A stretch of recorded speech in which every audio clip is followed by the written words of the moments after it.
a few people were feeling well or not into the mood, so we didn't have it. So we're coming straight back into the campaign. And what happened last week in the campaign? Well, I was asking you guys to roll initiative as a bunch of fans surprised you. They surprised Bill Dennis. They Uh, just jumped out at the rest of us. yes, well, I need you all to roll me initiative. Oh, you got it. Is there a way to have a permanent modifier for advantage on initiative? It's already set up for that. We've covered that every single week for the past 3 weeks. Because everyone else was playing your sheet and everyone thought to roll twice. But yeah, it is in there already. Yeah. Just click your token and roll.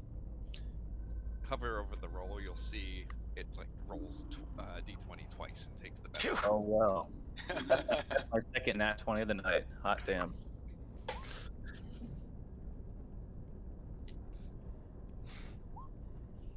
And you know Well, that so that far we have a 21 and a natural 20 for them.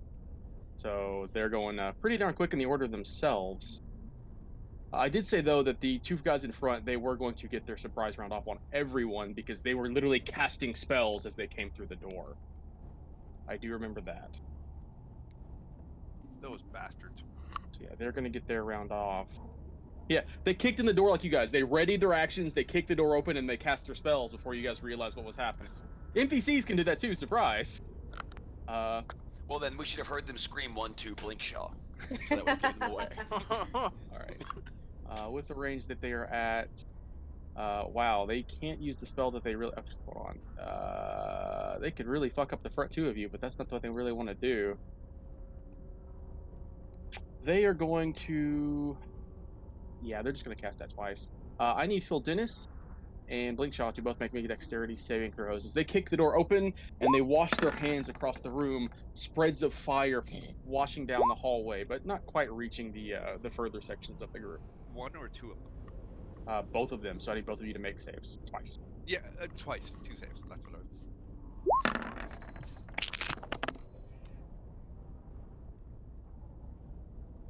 Alrighty. Phil Dennis. So Phil Dennis, you're going to fail the first one. You're going to succeed all the others. So that is going to be half and full for you. So a grand total of 10 points of damage for you, Blinkshaw, and 17 points of damage for you, Phil Dennis. Sorry, 16 points of damage for you, Phil Dennis. As the initiative itself ends, and we move immediately to Garlo's turn.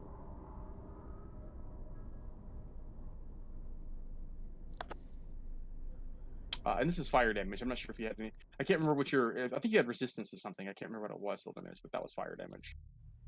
Sorry, feels like it's been forever since we played. Yeah, and it's been forever since Phil Dennis has taken damage. I need to throw him in the front more. And this is over a minute from the last fight, so I do not have my Shadow Blade up still, right? Yes, you guys were resting and they ambushed you during your rest. Okay, just making sure so I know what spell slots are marked off. Garlo, it is your turn. I will. So I assume this is a trap here. That's got the It's one of the ones they've marked on the floor. Is it a trap that I could probably hop over? I mean, you could. Um, The issue being is you're going to have to be running through people to get a running start to get over it. So yeah, it's gonna be pretty challenging. one way or the other, it's using up a lot of your movement. It's 10 to move through someone, correct? Yes. So that's 10. And then this would be 30. It would be 25 to get to here. 5, 30, 35, and I can make an attack at that point, right? Yes. Yeah, I'm gonna rage, and I'm gonna for an attack here, and I will. That I still have some movement left. I have 10 movement left, right after this. 35 You usually do. total. Okay, so 40. I have 5 feet after this. Yeah, I'll attack this guy here with recklessness with advantage. To my on hands.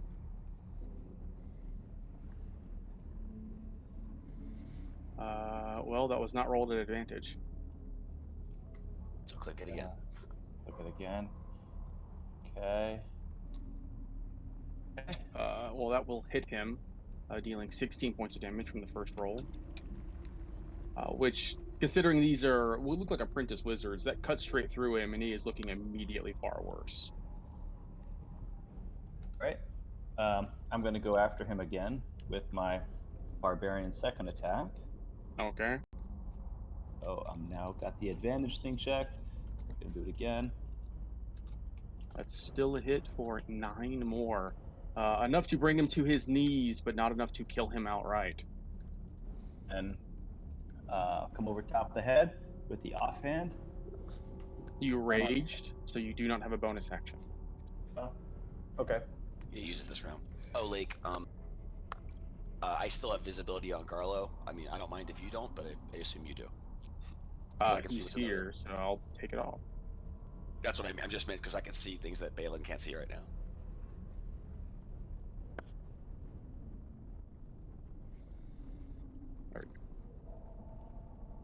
Thank you. All right. That will be Garlo's turn, unless he feels like running away and provoking a whole bunch of opportunity attacks. From there, we move on to the Than Warriors. They have actually kind of put themselves in a really odd position now because they have to move to their own allies to get farther in, but that's what they're going to do. He is going to move into here, and he is not afraid. He will provoke from you, Garlo, as he circles around. He charges towards the rest of the group. Does my advantage still carry in or not this No, point? it ends at the end of your turn. A 16.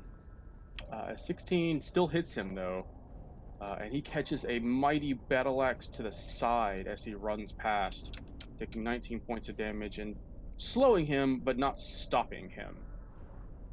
In turn, the rest of them will charge forward as well, but since now your action's been used, they're not too worried about that. The 3 that charge off into the hall move there. He will move here. The others move to flank the doorway, covering it in case you all attempt to break into the room. From that point, we are going to have one who attacks Phildinis twice.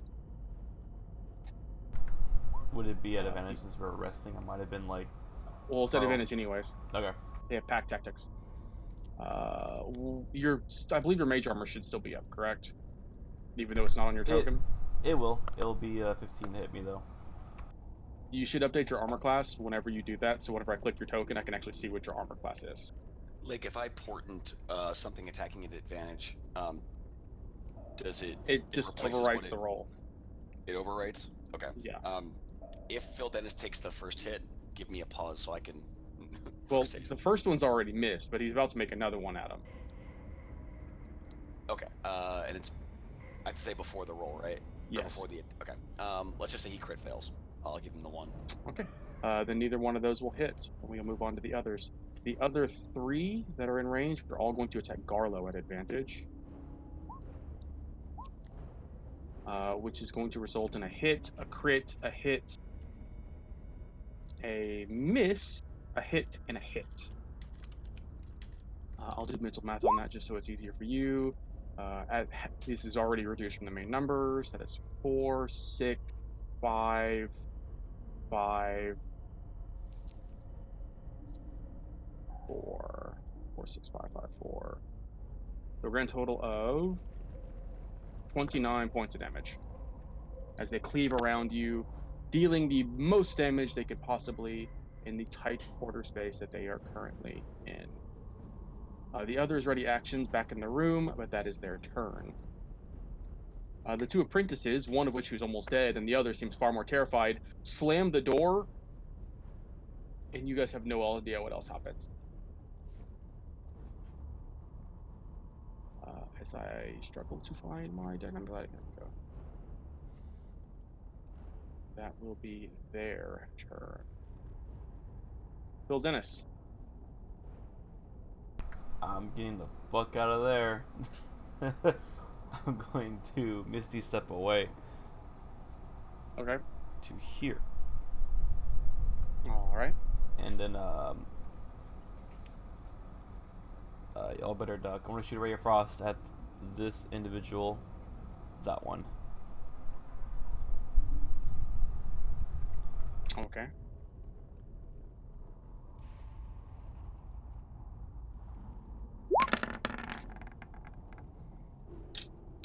That will hit for 10 points of cold damage, frosting over his armor and chain shirt and slowing him down and only just bloodying him. And that's the end of my turn. Alrighty. Then we move on to Balin. Question about spells. Unoccupied space of your choice within range, but I could see it before they close the door, but now I cannot. But I know that space is unoccupied. You Can I can't still- do it through total cover. On the Period. flame sphere? Okay. I'm just Yeah. I'm just You going also- by That's a rule I'm enforcing. If you cannot see something, like if it says creatures within range, if it is behind total cover or you cannot see it, it is not within range. That is a rule I'm enforcing moving forward. Okay. You also don't know if they moved into that space after they shut. No, and I was gonna say if if I could attempt it and if it had been occupied, then the spell just fails. I was okay with that, but I felt good enough that space would still be unoccupied. But okay. I can't move through them. It is actually so fucking hot my glasses are steaming. Okay, that's absurd. Let's just deal with that right there. Okay. Well, shit then. In that case, I'm going to draw my short sword, temporarily occupy blink shell space for 10 movement, and try to finish this guy off. So this is another rule I had earlier in the campaign that I actually forgot about. If you are occupying another creature's space, when you attack, you're at disadvantage because you are squeezing into their space. I knew there was a rule for that and I forgot it. But I looked it up. I was looking this up the other day and during a session, and I'm like, that's right. You can do it, but you're considered squeezing in that space, which the rule for that is disadvantage on attack rolls and ability checks. Okay. So if you wanted to do that, if you want to do it without disadvantage, you'd have to move all the way through them. Would it be a straight roll given I'm there as well? So it would have been. Oh no, that's just sneak attack. Never mind. My bad. Okay. Yeah, actually, blink shell's kind of hurting, and I can probably shield. So this actually might be a Balin feeling tanky moment. So I'll actually just move to here, try to finish this guy off. Okay. That still hit. Okay. Is he still standing? He is still standing. I would like to. Yeah. I would like to pull out my dagger and stab as an offhand attack because I didn't declare booming, which I meant to do, but I forgot. So. Okay. That will miss. Okay. And I will stay where I am. Okay. The creature that was there can't do anything because the door got closed, so we move on to Arena. Is the trap closed or is it still open? It's closed. Okay, so I'm gonna shout, "Don't let him near me! I've got the crystal!" And I'm gonna kind of try to hold something in my chest and also send a firebolt at the guy in front of me. And I'm also gonna stay where I am though. For my action, I'm sending a firebolt, basically. Okay. That is a miss. So I'm staying where I am. I'm looking like I'm holding something to my chest. Do you want me to make a deception check? It would have been your action to do that. Oh, it would have. Yes, it is an action to try and deceive or persuade. Oh. So you can do that, but it's no more offensive than if you would just and then made a haphazard gesture. Oh. I can't go back since I already did the firebolt. You've already made the firebolt. Okay, never mind. All right, we'll move on to Blinkshaw. I am going to heal myself up a little bit with a level 2 healing word for 11, and then kill the guy that is below Balin. Okay. That will hit. He is not undead, but fortunately he only had 1 hit point left, so you crack the top of his skull, and he collapses dead to the floor. Awesome. All right. And I will tell Balin. I'll be up there next. But I'm I didn't staying roll where for I am. Blink Shot. Or sorry, I didn't roll for Blisk. Whoopsie. Blisk would have gone earlier in the combat. That's fine. I'll just say on his turn that he, considering they were getting ambushed, he will move over to. He'll move back in the room and he'll take the hide action. And that's what he did on his turn. Garlo. And he is Garlo, not good at it. You will hear him clinking down the hall. It's a blink shot hide. Garlo, I forgot to yell to you. Open the door and kill the spellcasters. yeah, that's kind of what Garlo had in mind. So he actually is in his blind fury to open that door again, and is looking for that guy he already. Right. So you open up the door, and you see, first of all, they have retreated from the doors, and second of all, the other wizards whom had formed back all released their held spells at you. Unfortunately. 2, 3, 4. Of the 4 of them, I don't think, yes, you have not declared anything yet, so they are not at advantage. The first 2 will miss, 2 will hit, as 4 firebolts streak your way, 2 slamming into the sides of the door next to you, 2 slamming into your chest for 8 and 10 for 18 points of fire damage. Okay.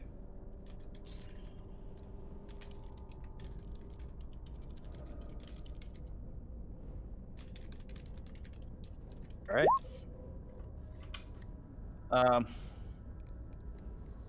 Garlo, actually, can I close the door as an action as well, or at this point? So opening the door is part of your interact with Abject. If you'd like to give up your whole action to close the door, you can do that. Just open the door. Wrong room. Close the door. I'm actually going to do that. I think that makes So sense. you close the door back to make sure no one else can shoot any horrifying fire at you. Attacks, you're just gonna close the door. Yeah, I think otherwise you guys are gonna get bombarded. And I won't say it's the wrong decision if you want the GM's opinion. and I will. Can only move at this point. Can I prepare like a All you counter have action or left is anything your like bonus that? action. Oh, You've so I already can. used your action. Does that count as my offhand attack? You cannot make an offhand attack since you didn't attack as your action. I will end my turn. Yeah, I'm afraid that's all you can do at this point. The warriors, the 3 that are outside, fearlessly continue the fight, though they do take notice that one of their number has been dropped. Since you have retreated back to the door and you appear to be quite tough, the one next to you will still attack you twice, cleaving into you with his long sword, but still reduced the damage. 2 instead of 4 and 3 instead of 6 for a grand total of 5 points of damage. 2 will come your way, Balin, for 4 total attacks. The first attack will hit you. I will shield. All right, now I'll just go through the rest of these. Yep. That puts me at 24. The first one still manages to cleave into you for 8 points of slashing damage. All The right. rest are just barely deflected with a 23 and a 21 off the shield. That was close, but unfortunately you have survived.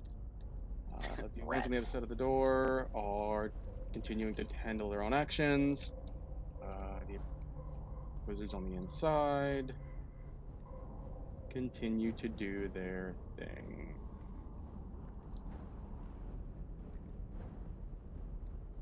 All right, Wilderness.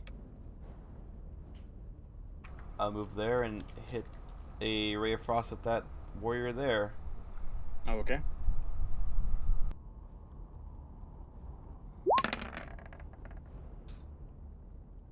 That does not hit.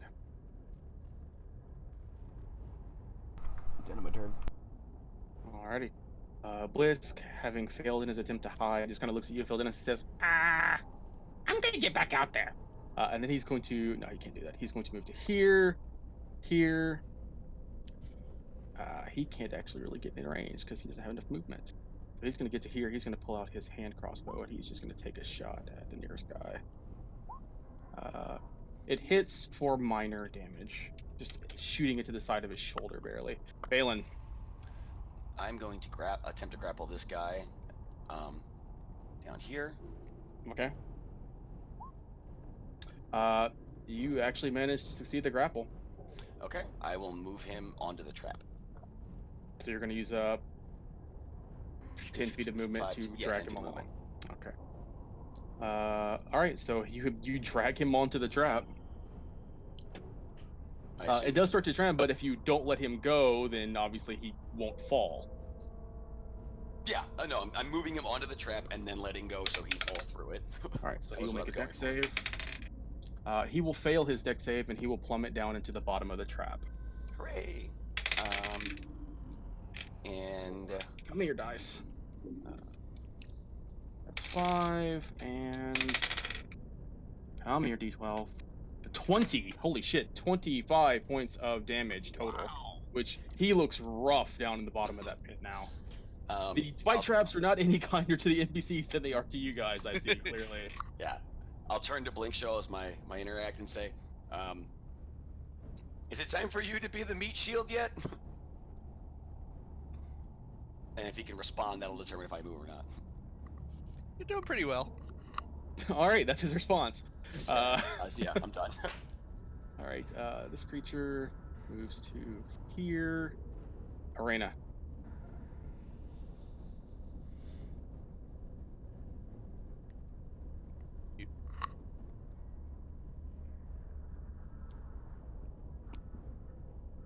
Hey, you're on mute. You're muted. Sorry, my dog was barking. I didn't realize I was on mute. No worries. Okay. So I'm gonna firebolt the one in the trap. He is technically prone, just for reference. He would have disadvantage on that attack roll, I because will. he's laying in the bottom of the hole.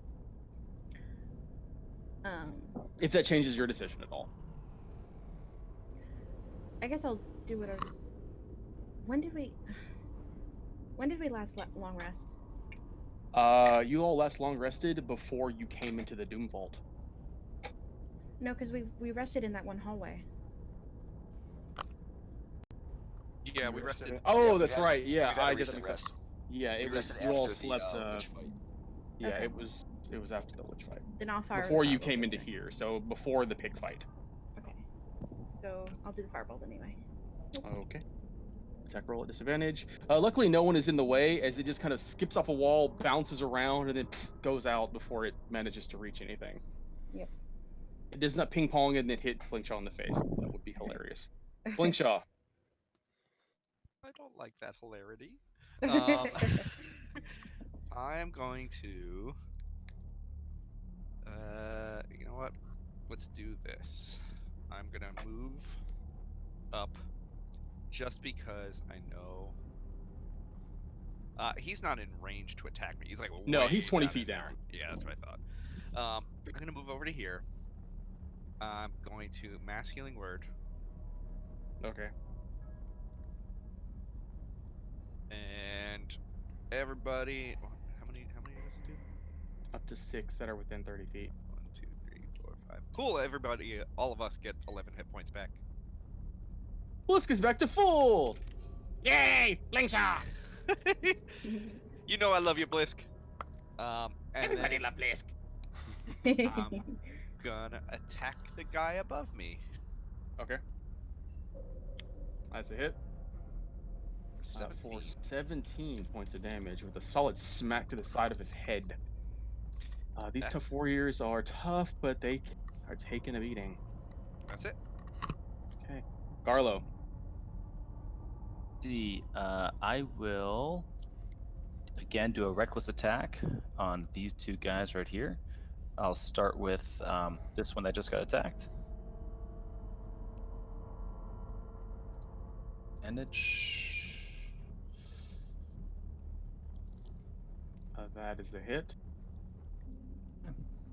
Bringing him to a bloody state. And another hit. Not enough to kill him, but enough to continue. That third attack is exactly what you needed to cleave into him and finally put him over the edge, as he too drops dead. And let's see, as a bonus action or interact with object, can I hold the door? I'm gonna throw in reference there. If you wanted to actually brace the door to prevent it from being open, that would have been a full action. That would have been an athletics check. Can I slide a javelin between the door handles?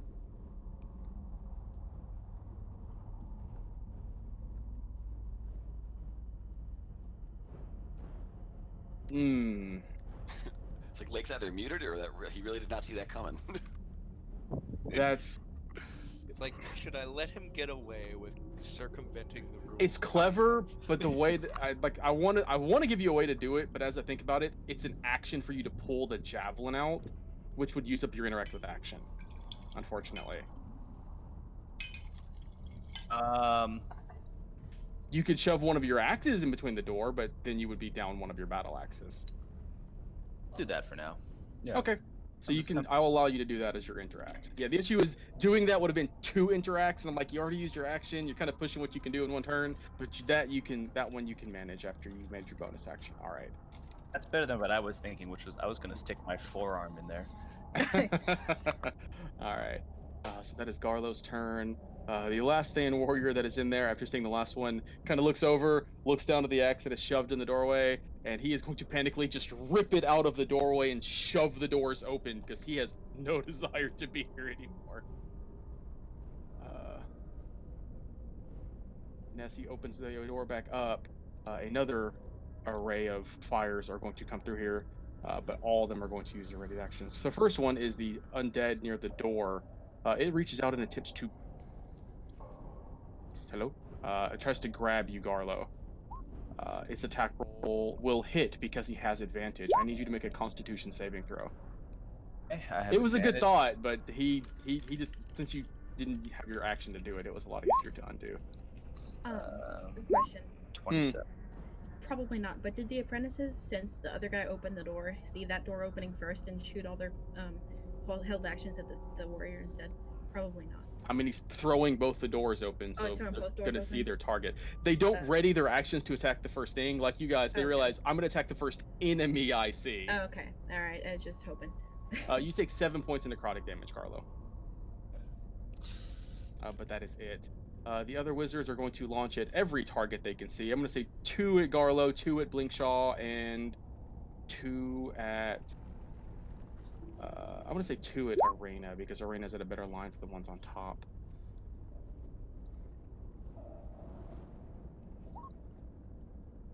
The first 2 at Garlo are both hits for 12 points of fire damage. The first against Blinkshaw is a miss. The second will hit for 4 points of fire damage. And the first against Arena will hit for 9 points of fire damage. As they just go down that line.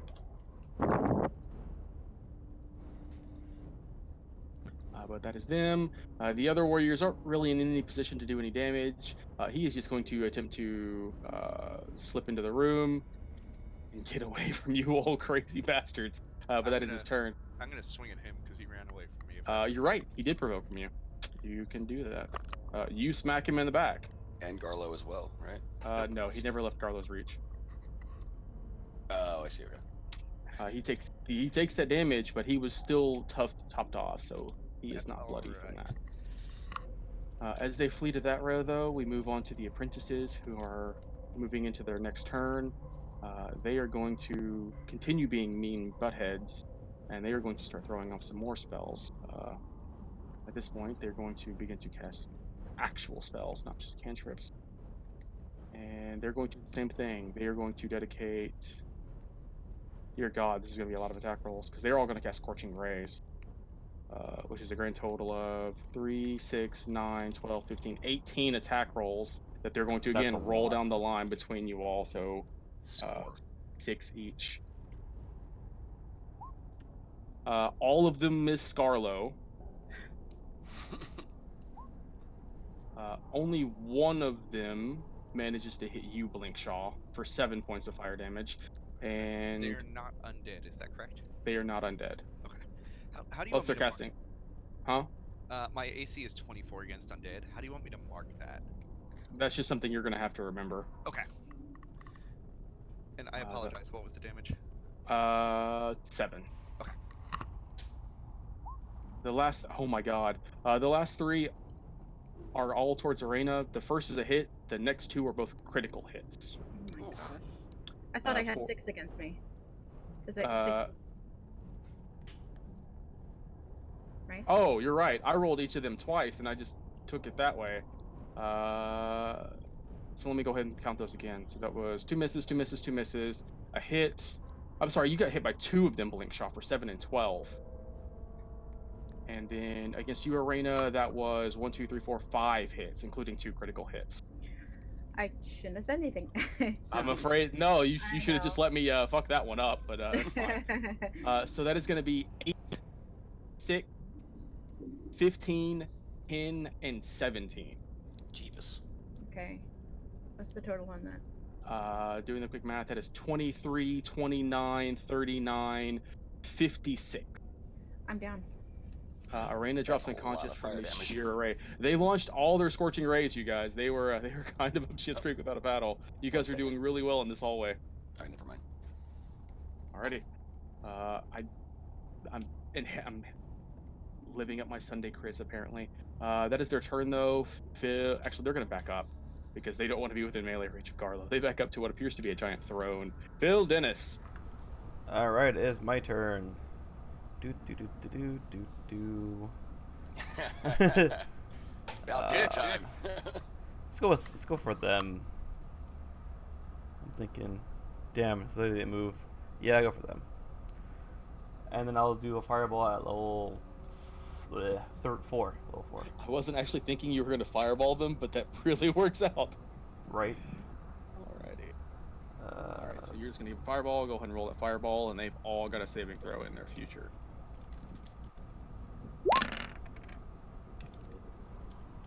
That's 30 total. It's a good one. Okay, Win, stop moving my pages around. I know I need you, fan, but this is okay. A whole bunch.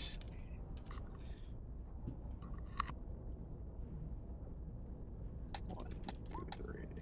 Of all of them, half are going to succeed on that. The top 3 will manage, taking only 15.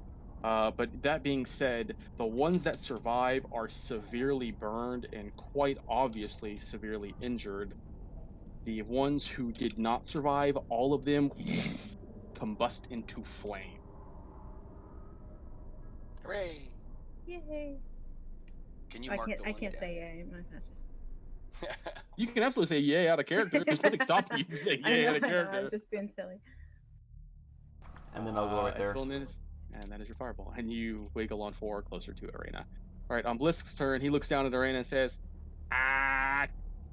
this is not good. He knows you guys have lots of healing.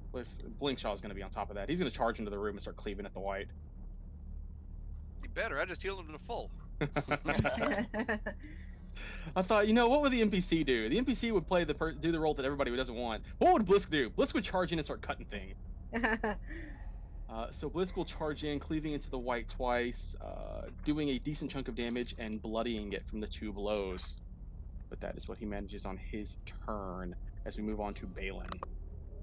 Do any of the remaining wizards look wounded or bloodied? All of them are bloody that survived. Oh, perfect. Then I'm going to create the flaming sphere here at level 3. And do I have that in this? Yeah, hold on. I do somewhere, I think. Yep, there. Perfect. And I had I'm it dragged behind a wall just because I knew this was going to happen again. Yep.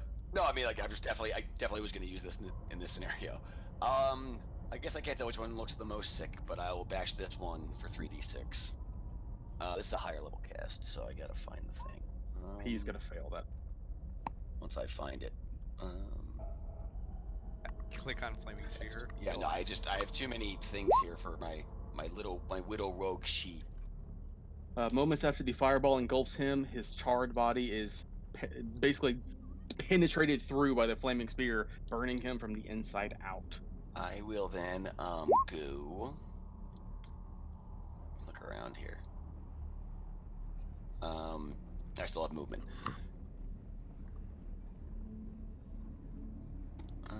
1, 2, Do I have to remain within 60 feet of it, or I just have to cast it within 60 feet? Depends if the spell says you have to remain within 60 feet or if it goes beyond that range. Let me just do a quick read because there's a lot of text in this, but I don't think so. But maybe I do. Hold on. It's one of those things where if it's anywhere, it's probably going to be like in the literally the last line That's where of I'm the going. spell. Yeah. Film lights shit up. Bonus action, I can move it. I don't have to remain in range of it. There you go. 1, 2, 3, 4, 5.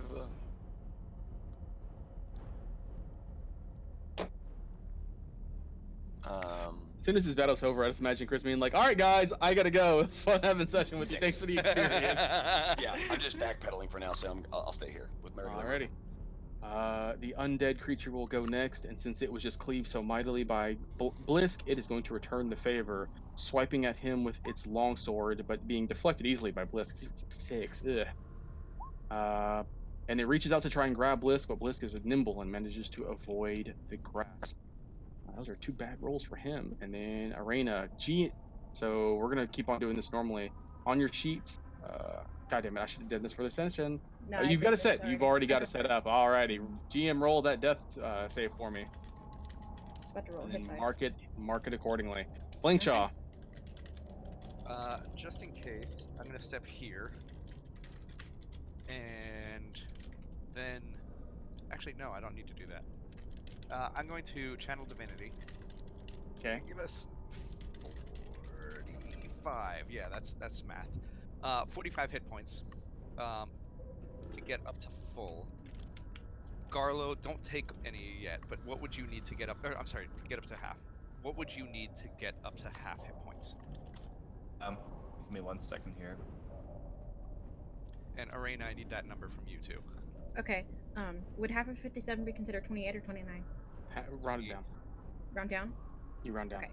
So 28. Okay. Need 24. Damn! Oh, y'all stealing all my hit points.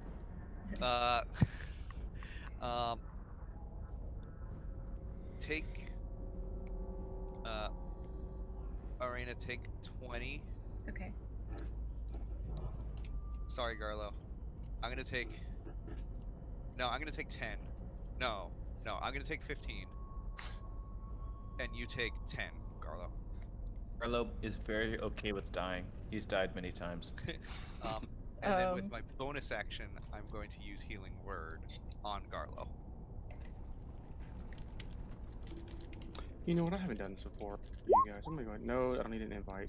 Excuse me, as I set something up. You guys continue to do your stuff. So, Garlo, you get 9 HPs, and I'll take 3. And then I am going to step right there, in fact. Actually, shit. Whoa. Pause that. Yeah. Everybody want to right-click GroupyBot, and you're gonna want to turn it down to like 10%. What just happened? That was me Filled in bringing his in fireball. GroupyBot. I was gonna play some Ambient. Oh, okay. 10% it is? Filled in as Fireballed. Good boy. Good point. Roll 20 or Discord. No, GroupyBot's in Discord. I'm actually gonna grab something bad. Is this something we added on after you started your Twitch channel? You going high tech on No, this is something where I was gonna. Yeah, I'm starting up a Curse to Strahd for the Twitch channel. I'm gonna be running on Saturdays, and I wanted to really do it justice. So I found a Sword Coast soundscape that just literally has ambiance music for all of Curse of Strahd, and I'm like, oh, that's awesome. I'm gonna start doing that for all my games because it's really easy to set up. Unfortunately, there's no specific ones for Doom Vault, so I'm just gonna have to use some generic ones. Oh, I didn't move Archie. Can we just assume he's with me? I'll just assume he's sitting on your shoulder. All right, yeah. I mean, until I say otherwise, I was just like, I didn't know what that icon was. Alrighty. So Bleakshaw, you also healing worded after you did that. Okay, move on to Garlo.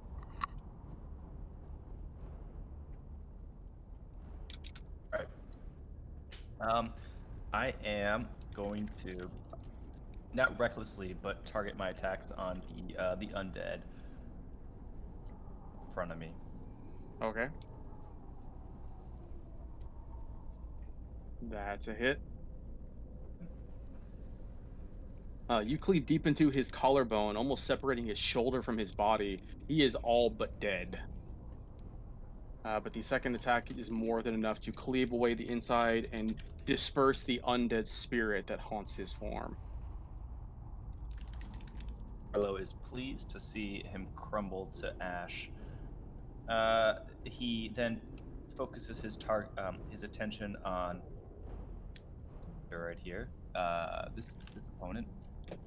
Offhand attack.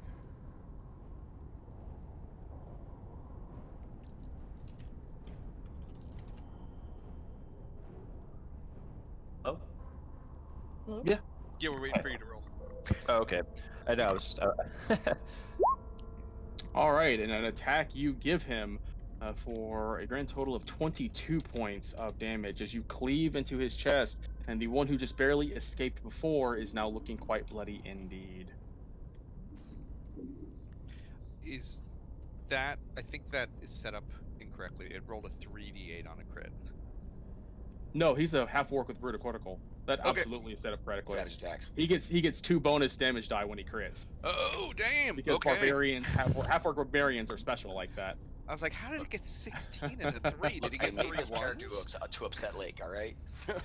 You made this character to Perfect. upset Lake, and in one encounter, I've shown you all the weaknesses it has. I apologize. It's a mechanical symphony of crit damage.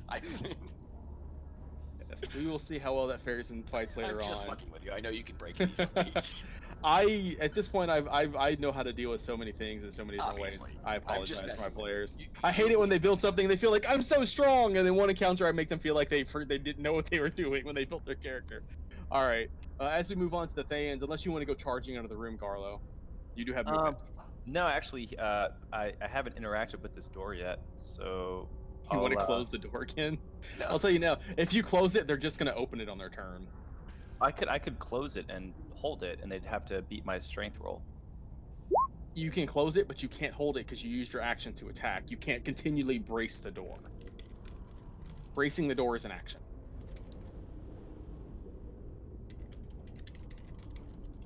All right, I'll leave the door open. Alrighty. Yes, as we come to the Thayans, at this point they don't have much left. They are going to... this guy's going to disengage, and he's just going to run to the back of the room because he's really gotten his ass kicked. He's looking really rough. The others will push in to engage. 2 on you, Garlo, 2 on Blisk. First 2 on Blisk. 1 is a hit for 6 points of damage. But the other... Actually, no, he gets 2 more attacks. What am I doing? He just get 2 attacks. I apologize. 3 of those are hits for a decent chunk of damage as Blisk gets several cuts across his chest and underarms. Against you, Garlo. Of the 4 attacks, 3 are going to be hits. 4 to 2, 7 to 3, and 5 to 2. For 2, 3, 2, a grand total of 7 points of damage to you. As they jab at you with their long swords, almost like they're trying to keep you at range and bringing their shields in front of them, fighting cautiously, but no more efficient than anyone. I forgot about the guy down in the pit. He's actually still alive. He's going to try and climb up. I'm going to roll a few times for him.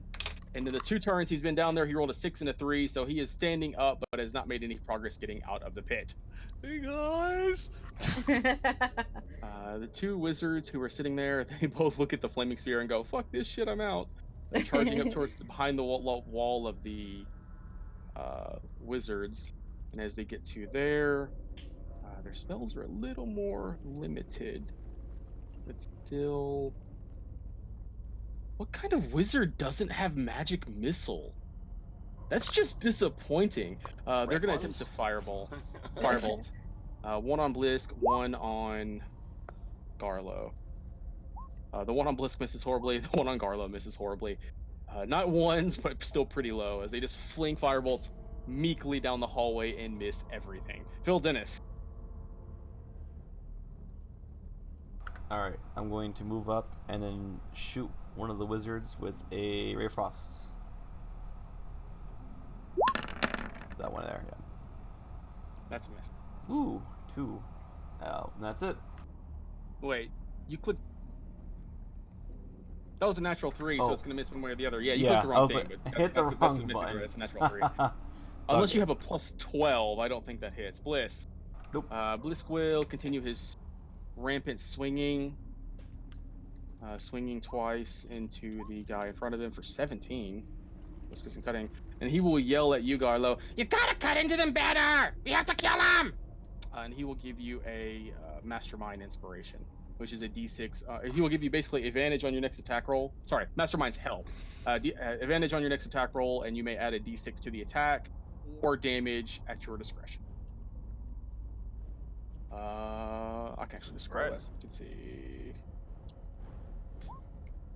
And Balin, it is your turn. Alrighty. One second.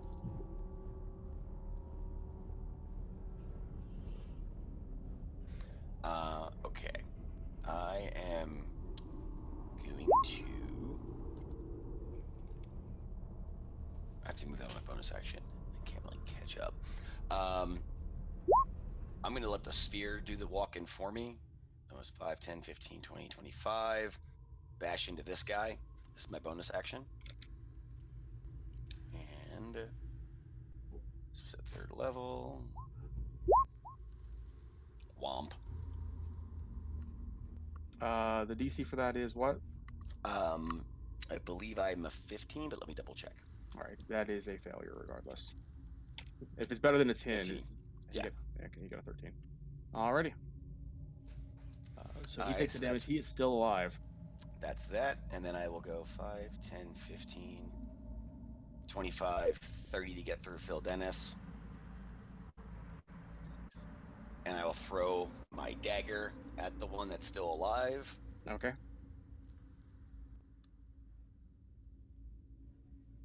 Hold on, sorry. It's up to you if the fiery That's thing at counts for sneak disadvantage attack. because you are throwing it more than 20 feet. Oh, shit. Alright, you're right. I didn't bring a short bow. Okay, I'll roll again. Still a hit. It is not the flinch. It is not a sneak attack because it is not something that is providing it. But he only had 2 hit points left, so it sticks into his neck and he drops dead one way or the other. Okie doke. That was all my movement, so I'm good. Alrighty. This thing is dead. So we're just gonna remove it. Arena. Okay. I'm gonna stand up. I'm gonna peek over at the Thane warrior in the pit, and I'm gonna He is cast another. trying his hardest to climb out, so he is currently standing up now. That is a hit.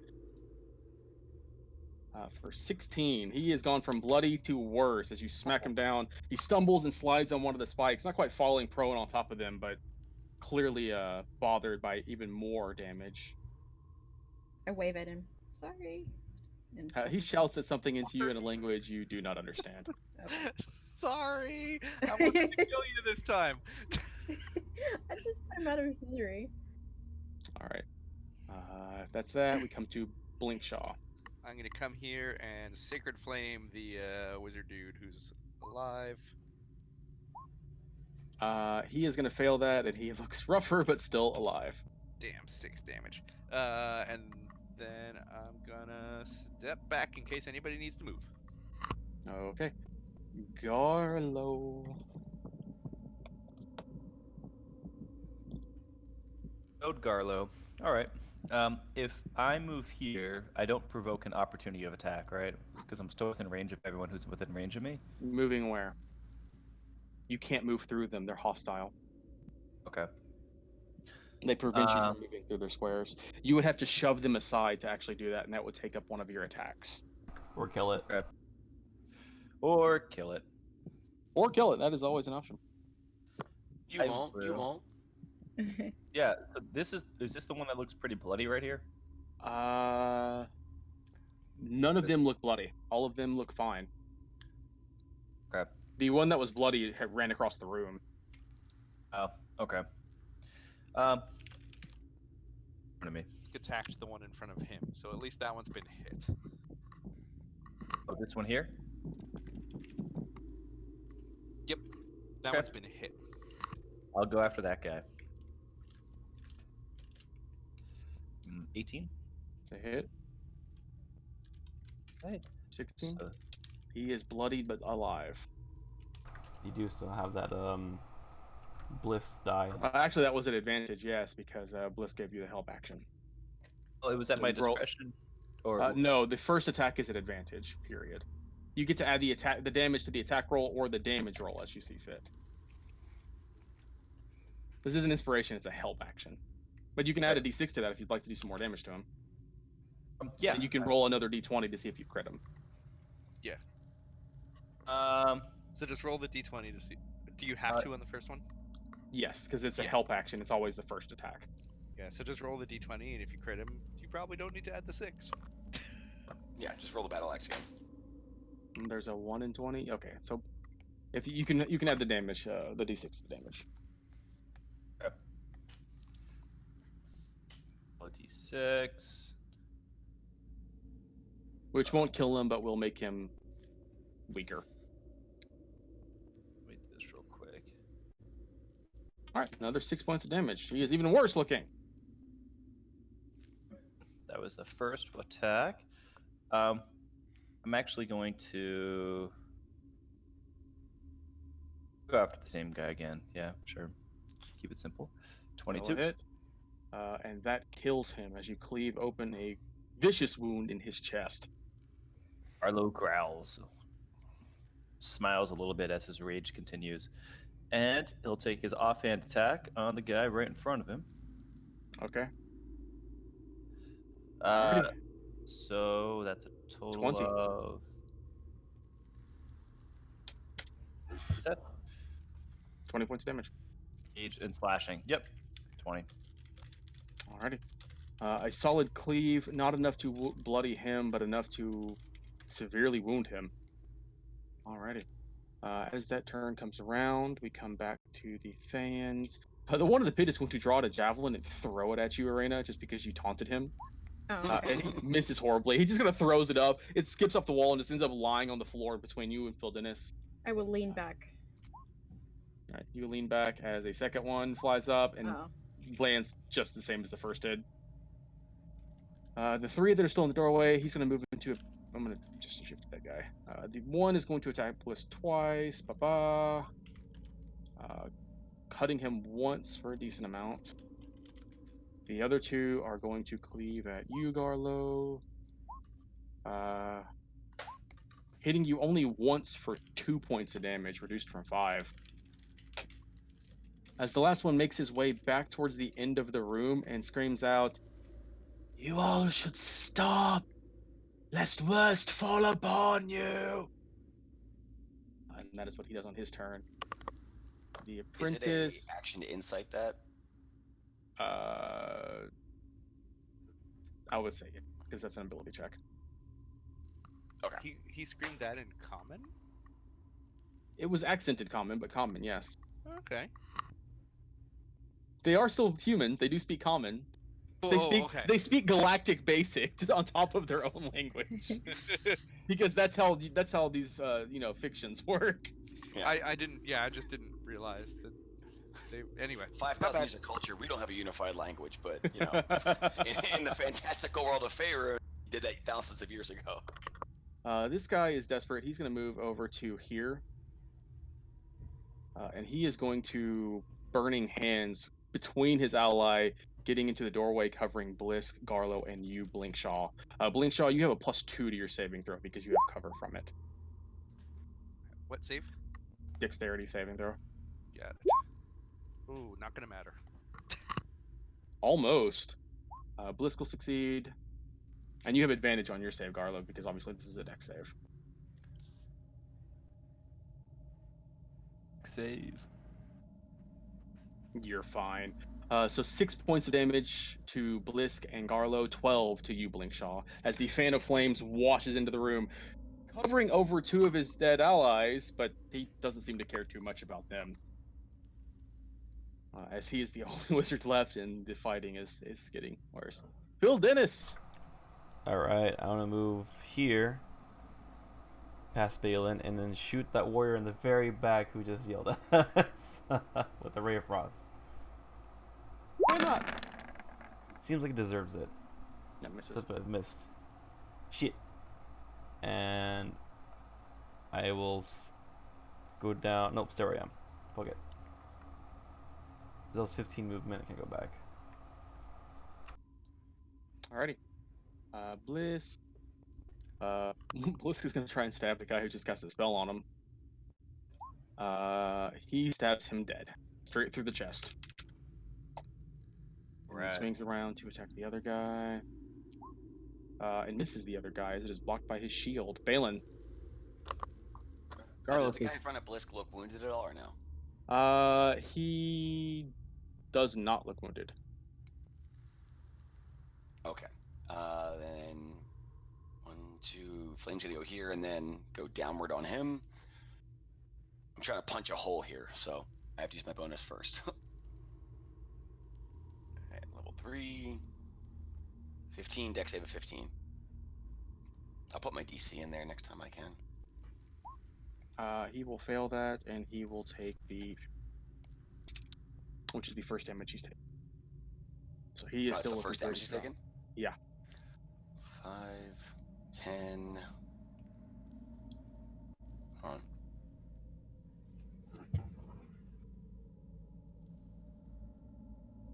Alright, so I'm gonna be at disadvantage on this then, because can I get into the room from here? That would be squeezing through a corner. You can't. Yeah, I mean, cut those it's double corners. movement, but I mean, if I can make it, I will. No, you can't cut through those corners. Okay. In that case, it'll be 5, 10, 15, 20. I'm gonna have to attack in Blisk space at disadvantage. Mm-hmm. I will do so boomingly. Okay.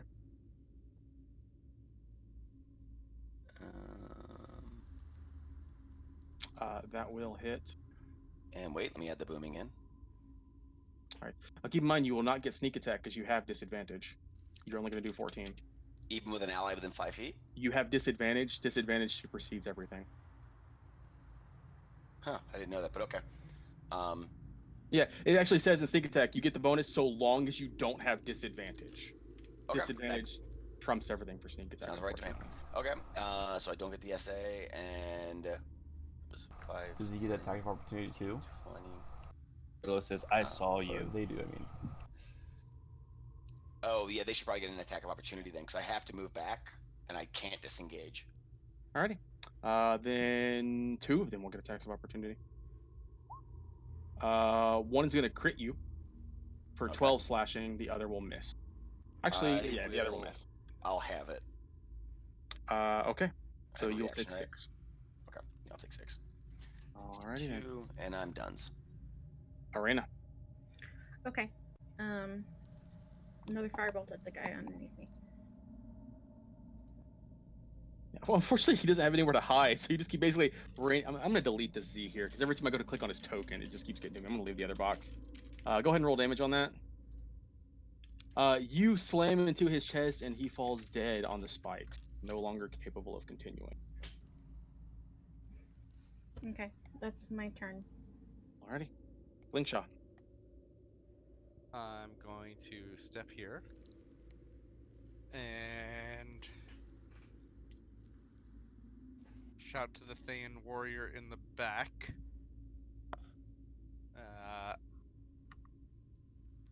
Why should we stop?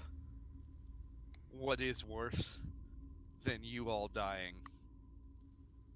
Make your way into this room, and you will see. And then I'm going to Sacred Flame him. Okay. It was my turn. I could have made an insight check. Never mind. What is your DC? It is 15, I believe. 16. 16. All right, that is more than he has. He is scorched by the sacred flame and still alive, but he was already bloody and not looking any better now. Can I stay out here and just do that? And then I move down. Maybe we need him Cowardly ass alive. cleric. Alrighty. Garlo. So with dual wielding as an action, I can stow both my weapons, right? Yeah. Okay. Carlo is just really pissed off, and sensing that this battle's kind of coming to a close, and whether he dies or not, it's not even in his mind. he's gonna stow both his weapons, and he's actually gonna attempt to grapple the guy in front of him. Okay. So this is role playing with the intent to start eating him. Oh. Going to start biting into him and trying to feed on his flesh while he's still alive. All right. Make an athletics check. At disadvantage because you are raging. He rolled pretty good, but you beat him. As you grab onto him and pull him close, biting onto parts of his flesh, a screech reaches your ears as there is horror in his face, which gives all of you a bit of a chill, as seeing that brings back some very unpleasant memories. Yeah. No, that's consumption, not feeding. Yeah, I'm just really hungry. And mad. So does that do any damage? Well, you can make an attack roll against him if you actually want to try and make a bite against him as an unarmed attack. You still have an attack because Okay. grappling is only one of your attacks. Armed attack. I just don't know where that is on my sheet. If you haven't made an attack roll for it, then it's not on your sheet. Yeah. It's just /R 1d20 plus 4 for you. I don't think you're proficient in unarmed attacks. Just roll a strength check and then add your proficiency bonus.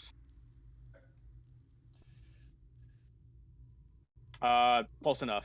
So what is your strength bonus is a +4, so you're going to do 5 points of damage to him, chomping down on his body. This is the one that I critted on my offhand just before, right? Yes. Yeah, and I'm not letting go of him.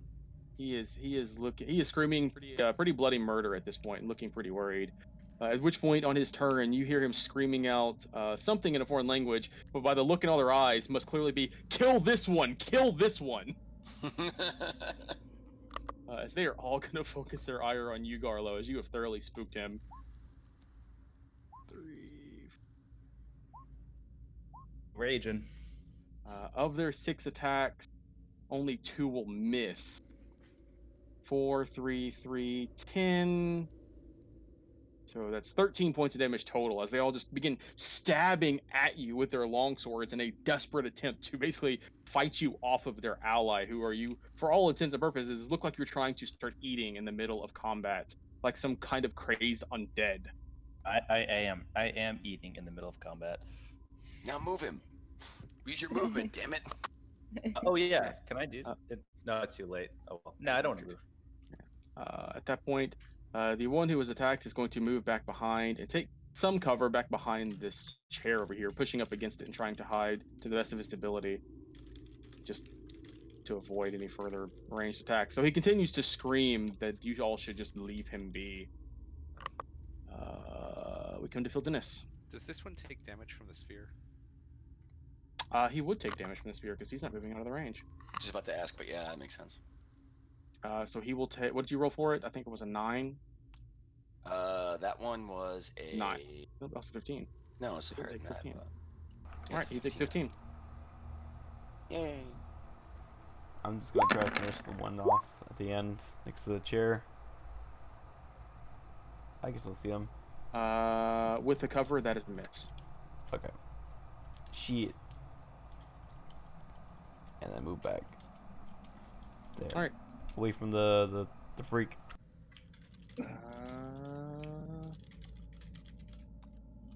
Belisk is going to critically fail swinging, but he will manage his next strike, swinging out and killing the one who is getting burned by the flaming sphere, opening up the pathway and allowing movement into the room. He will move in, circling around and moving in behind these guys, just because that seems like the smart thing to do, since everybody else is dead. Balin. All right, now we got a little lane here. Keen's responsibility was me explaining to him how grappling worked off camera. So, if you guys were confused about that, that's what happened. Where the fuck am I? Oh, here I am. 2.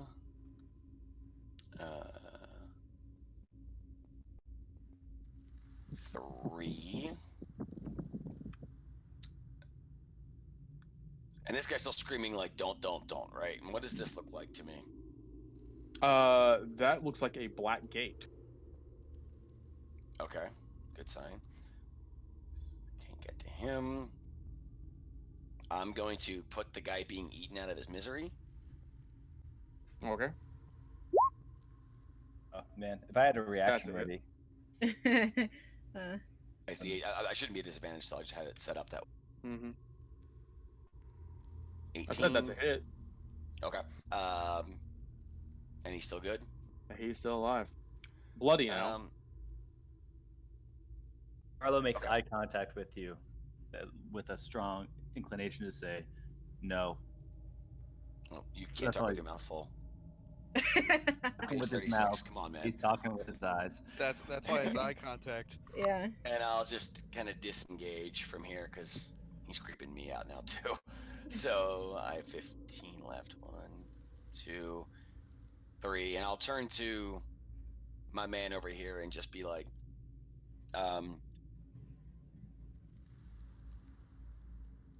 command your warriors to stand down, and I'll spare the one that's not currently being eaten and cooked. And as I say "and cooked," this thing moves to here and then bashes into Garlo's meal. So you're going to provoke opportunity attacks? Oh, yeah, it was. Never mind. I disengaged, and that's my bonus action to move it. Never mind. It'll just stay there and cook the others. Alrighty. Arena. Okay. Well, looking very concerned and a little nauseous. Marina's gonna go. I have to go through Fildenus because I can't step here. Can I go here with one or? You can go there. Okay. It's not a that's fine. wall blocking you. You can't Okay. go. You can't go through walls. Like I couldn't go here. Yeah, with you one. couldn't go there. Okay. But you can jump over the 5, side of the pit. That's easy. 10, and I can't do much because I don't really want to get in the way of Garlo and his meal. So I'm just gonna maybe take another step back and be like, okay. She's just a little nauseous, trying to keep from losing her lunch. I guess that's my turn. All right. Blinkshaw. What the fuck? I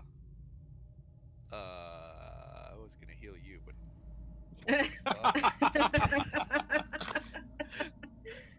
and I am instead going to Sacred Flame the one Sacred Flame the one below him and yell, "Let's take the one in the back alive." Okay. He will fail that and take that 8. Unfortunately, that's the first damage he's taken, so he's still looking pretty strong. Yeah, and I'm gonna back away from Mr. Food, but I'm gonna Mr. Food. just to watch what the fuck he's doing and kind of say, I want to know what's going on after this is over, as I do. All right. Garlo.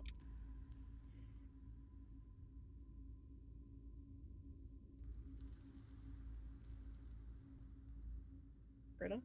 Hey, sorry, my wife was calling me. No.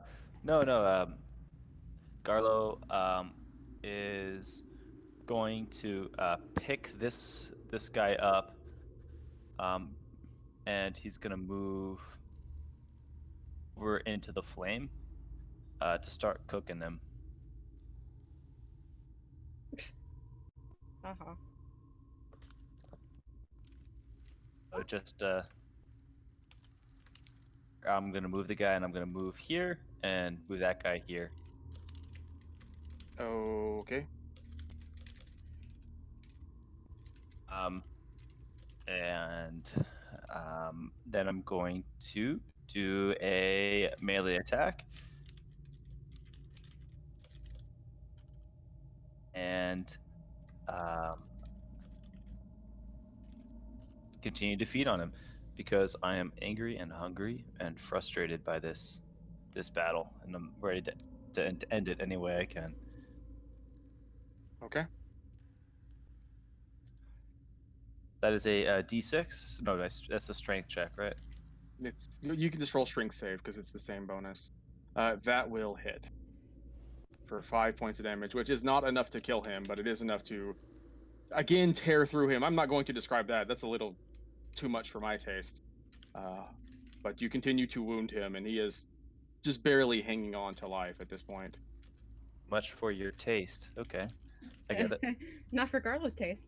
I'm fine describing some pretty gnarly things. I'm not going to describe you eating a person's face. That's a little much for me. I'm sorry. I told the line at excessive gore. Bishojo is beyond me. We can fade to black though. That's totally good with all of us, I think. Yes. Yeah. Very much. All right. If that's what you were doing on your turn, then we move on to the other guys. The guy who's grappled by you and being currently bitten into and shoved into fire doesn't really have much opportunity. He is going to try and escape. Go ahead and make your athletics check, as he is going to attempt to break free from you. Okay. Athletics. You have Oh, that's a advantage. pretty You bad get one. to roll twice. I thought I did it. So long as you don't roll a 2, yeah, he can't break free. He's stuck. He is not going anywhere. I'm not even going to bother giving him a second roll. The guy who is behind you is pretty panicked. He is still stabbing at your back to the best of his ability. He misses the first swing. He does manage to cut you for 3 on the second swing, but that's really the most that they can do. The guy over in the corner kind of steps forward. He's not holding his weapons at this point. He's kind of disregarded them, just kind of clenching his fists in frustration, still shouting, "This is it. Just put an end to it." Phil Dennis.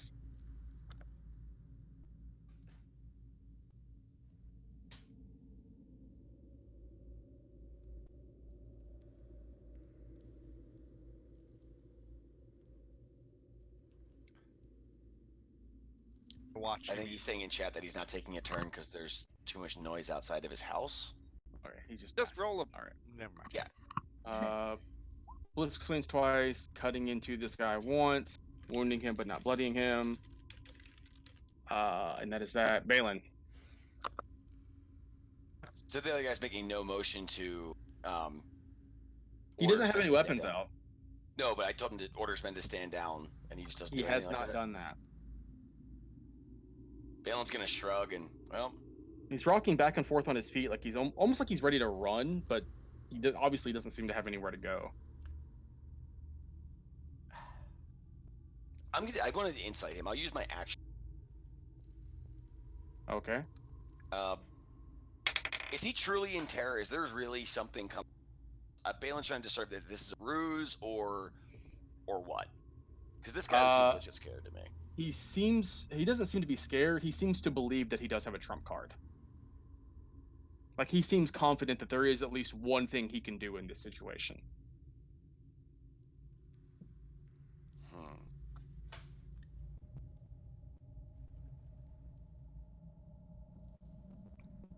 I will call to everybody else.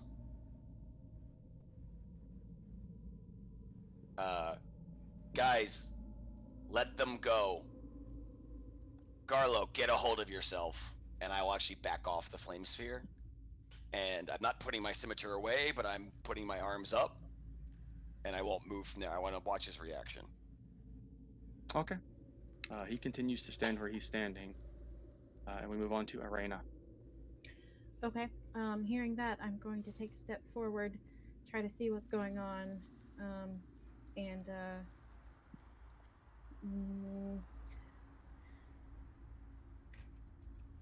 I'm gonna tell the warrior who's threatening us, call off your defenses. We won't hurt you.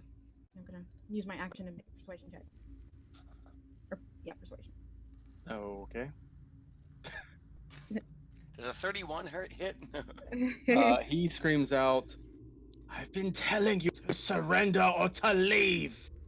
You leave, and we're done." You don't have to do this. That's my turn.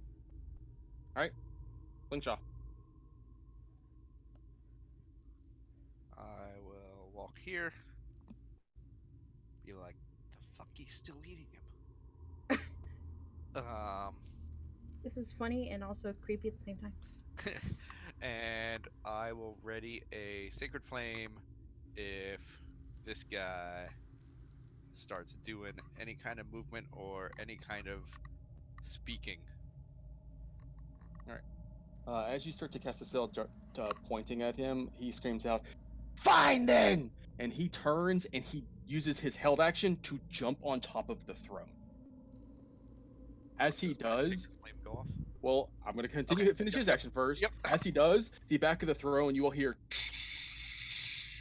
as a cacophony and maelstrom of insects pour out from it and begin to blanket the entire room. Everyone inside the room, including the enemies, are going to take, wow, that's a shitty roll, 6 points of piercing damage and 3 points of poison damage. So much for his great trap. 6 points of piercing, 3 points of poison, and the room is now heavily obscured with a mass of insects. So much so that you no longer can see inside. Does Garlo take 3 and 1? No, he takes the full piercing. He is not resistant to piercing damage that is not from weapons. So my spell does not go off even though I saw him move? At this point, you may do it, yes. Okay. It's weird to ready an action that triggers the action you're readying, but that's Yeah. fine. He's diving onto it, and he is going to fail that, taking the 3, which is still not enough to kill him. I mean, of 2d8, that's yeah. Actually, no, it is enough to kill him because the insects consume him too, as he just disappears inside the mask. You didn't even need to use the Sacred Flame to kill him. Oh, all right. I As can't all of tell you whether- are now, anyone inside the room is now consumed by a maelstrom, a storm of insects that are swarming everywhere. Garlo, your meal is no longer moving in your hands, but there is much movement around you.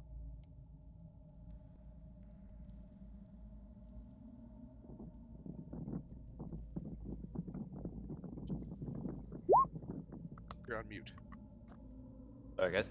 I throw down the corpse. It's no longer moving. It's not as much fun. And I look behind me and see the guy that just stabbed me for half damage and realize, well, that's a good target. And I grapple him. So I will Make use an athletics check. athletics check with advantage. You grapple him. Okay. I grapple him, but I'm going to drag him out of this insect storm because, I mean, this is just an uncomfortable place to be eating. And I'll bring him back for my full half movement. So that would be 20 spaces. So that's 5, 10, 15, 20, I guess would be here. I'll stand on top of this corpse while I eat him. So you're moving 1, 2, 3, 4, 5, 6. Yeah, just enough movement to do that. Okay. Garlo's not really that interested in eating. It was just more like this intimidated, rage-filled antic that he didn't have control over. But he is going to attempt to strangle this guy. Okay, make an attack roll. With a strength attack check. This is still just an unarmed attack. It's all variations of an unarmed attack. That's still a hit. Actually, technically you're raging, so he's taking the extra 3 damage too, for a total of 8 points of damage.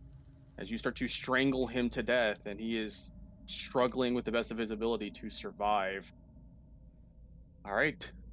As we come to the last warrior, he is the only one alive, feverishly stabbing at you with his longsword. He managed to cut you twice in the stomach, once for 4 slashing and once for 2 slashing. And oh gosh, really? Okay. Just trying desperately to get you off of him, this crazed half-orc that just keeps grabbing people and won't let them go. But that's all he manages to do, and he's the only one left, so we move on to Phil Dennis. Carlo's at 1 hit point right now, so he Oh can my hear gosh. his gods whispering in his ear as he's strangling the life out of this guy. And the gods are the orcs. And then Phil Dennis just blows his head off with a ray of frost. Put him out of his So misery. 1 second you're holding his neck, the next second the top of his head is knocked sideways and almost frozen in place at an odd angle as Phil Dennis just ray of frosts him brutally and puts him Any out of chance his that could misery. also have hit Garlo, so we can just initiate it right now? No. Blisk runs out of the room on his turn, and just- Balin. What do Balin's you getting do? out of this room as Runs out of the well. room on his turn. Okay. Great. With that, we end initiative. So, okay. I kind of want to do something, but I'm not really sure, and I know Keen's okay, but I'm just gonna let it go for now. Part of Balin is like I want to knock him out. I want to do non-lethal unconsciousness because he's eating someone. So I'm just gonna be like, okay, I'm Garlo, not- it's over. It's over. It's over. He's not eating anyone. He was like choking this guy out. I closed the door behind me, by the way. Okay. So we're out of initiative, I take at this point, right? So seeing this guy like turn into an ice cube in front of him, I guess he just finishes squeezing and just explodes him at the frosty neck as he Arena falls leans to the over and ground. vomits. Into the pit where the corpse of the guy who just killed us. No, just where, like next to her. Probably away from like in this direction. Probably because that's not where he's holding the guy. So She's Balin's kind of like straight back, squared shoulder, clearly very tense, waiting for Garlo to come out of his unbridled rage before he's like, so would you say you love what you just did, or was that like an accident? Shrug. Garlo looks around. What happened? Where am I? Oh, god damn it. This is my friend Blinkshaw. He was my priest when I needed a guide. You guys should hang out, and I try to bring the two of you together as I move as far away as possible. Whispering to Archimedes, this guy's fucked. This guy Blinkshot here? Yeah, this that's guy Bliss. Blinkshaw. And I just creep away. Like, No, the guy down to the left. It looks at Blinkshot and he's like, he was the one that was afraid of dying, right? The one that gave me a blessing of some type. No, that's Blisk. Oh, okay, Blisk. Gotcha. I'm not afraid of dying. I mean, I'm careful about it. Doesn't mean I'm afraid. you're definitely afraid of it. Come hang out You with us. shut away from up! the come hang out with us away from the creepy eating guy. Garlo laughs and says, "That's all right, little friend, but I don't feel so good." Garlo, you just ate a dude. What the fuck? Oh, God, not again. It's been a minute, okay? It's been a minute. This doesn't happen all the time. I swear. Oh God. Garlo looks down at himself and he's just like covered in gore, and he's just like, ugh. Even Garlo's not pleased with all this. And he looks down at one of the corpses near him, who's kind of got like a rag or some article of clothing, and just starts like cleaning himself off. Like, ugh. We've got someone who can help with that. Just go over to the mage over there. Okay. He can get you cleaned. It's all right. He can't go too far. Just give him a big hug. As you guys come into this room, Balin is talking to Blisk, and he's kind of moving his hands in a weird, fast way, and he's like, look, 7 times out of 10, we both know that I'm going to go to the ocean, but sometimes when I go to the ocean, we have to go downtown, and downtown is never the place to be unless you really, really need to be there. Like, I'm sending him a thieves' con. I love the way we do things. And he stares at you dumbfounded because he does not speak Thieves' Cant. He has to. He's a rogue. He's not a rogue. He's a mastermind. He has sneak attack. He does not have sneak attack. He's not a rogue. He was a rogue in the first one because we've spoken to thieves' camp before. No, he wasn't. You were talking to Gurgle. Yeah. No, Blisk and I- Anyway, never mind. Well, in that anyway. case, I'm speaking to him before they get in. I'll just tell you what you guys can probably hear it then, but this is what I'm saying.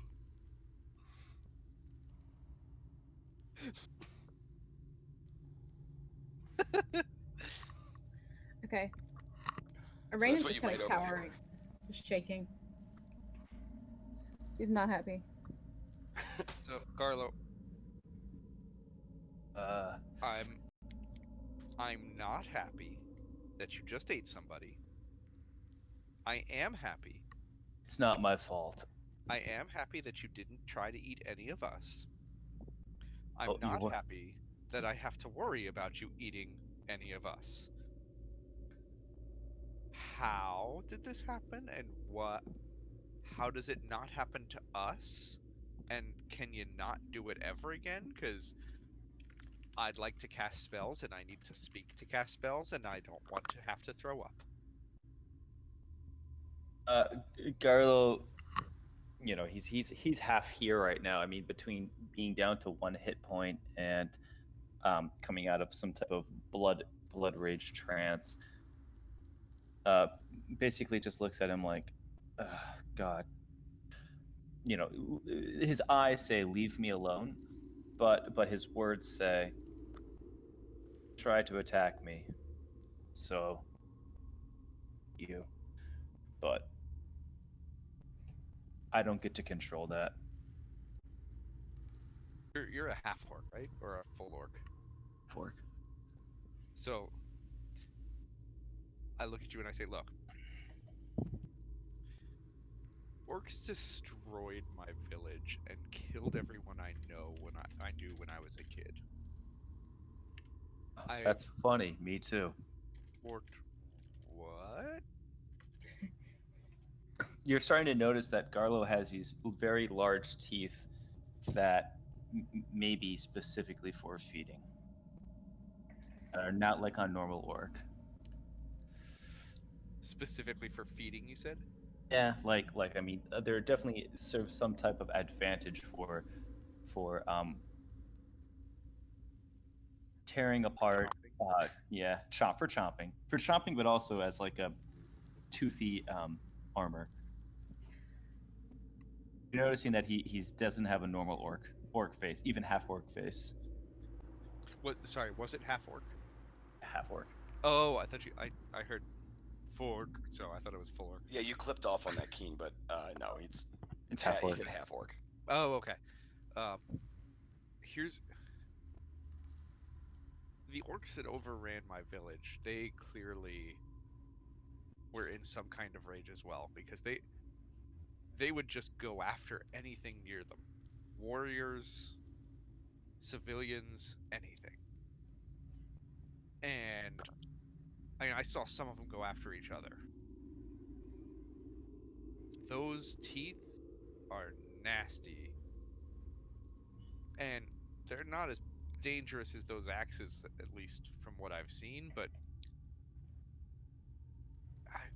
what causes you to do that? How do we stop it? Because that's, 1, disgusting, and 2, against everything holy, and I can't let you do it. I'm gonna have to hit you next time, and I really don't want to do that.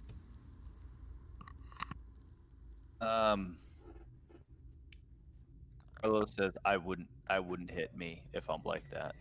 I would probably just leave me alone. Well, you said that you don't remember doing it, so like, can you pass a message to the other guy that eats people inside your head and just be like, don't eat people while you're hanging out with us? And when I get close to death, I get close to the half of me that keeps me alive.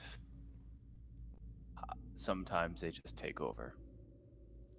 So To some extent, if I effectively die, someone shoves a sword through my spine. For a little while, I won't die, as I become possessed by.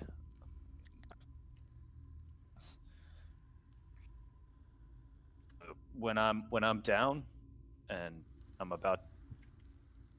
Happens. Look, I've died many times, and every time I come back, there's always a period I don't remember. So you're telling me to make sure you don't do that again, I just have to keep you a little healthier. I think that probably would help. I can definitely focus on that more next time. At this point, the survivalist in Balin turns to Blinkshaw and is like, yeah, and if I am close to death, I also turn into a monster who doesn't remember things, so you shouldn't let me get close to death either. Not even halfway, or else maybe I'll start eating people because of the demons that ate my village. And I'm not going to roll a deception because I'm Balin, but we both know what he's trying to do. Stares a blank stare at Balin. Just kind of shakes his head. Like, you are so afraid. You're goddamn right I'm afraid. Look, I just burned people to death and hit them with thunder that exploded their brains, and that's less fucked up than what I just saw you do. You've killed so many, yet you're so afraid of being killed yourself. Don't you realize where this path will lead you? Look, man, out of what's left of us here, I have probably a better idea of what happens after you die than anybody else. And it ain't that. So you're justifying some crazy shit when you're in a bad mood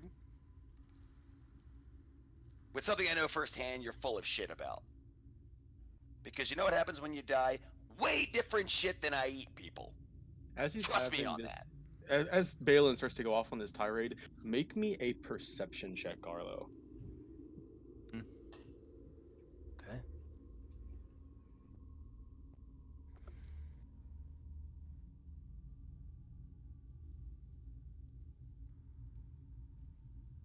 As you are watching Balin go on this tirade, finding his way into these feelings that are obviously buried as deep down as Balin can manage them, a familiar feeling, kind of like coldness, washes up on the back of your neck, like when a ghost is walking over your grave, or something around is meaning ill intent. And as you look at him, you see just the faintest darkness well up from his shoulders, and out of the corner of your eye, you swear you catch what looks like a faceless hood with a porcelain mask staring at you for the briefest second before it just fades away. This is on Balin? This is hovering over Balin. And as Uh, you look at it, you actually roll high enough that you see it almost seemed like it was coming out from him. And it was clearly watching you as if it was trying to appraise you. Garlo, I mean, he's basically drunk from the amount of blood that he's lost at this point, and he just kind of points a long finger with a long fingernail out towards Balin. It, probably almost a foot above Balin, and just says,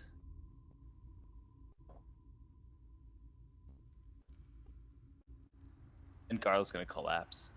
Says That's what? nothing, and then collapses. So you couldn't have fucked that up worse. You hit, and Garlo says blank. Start that over.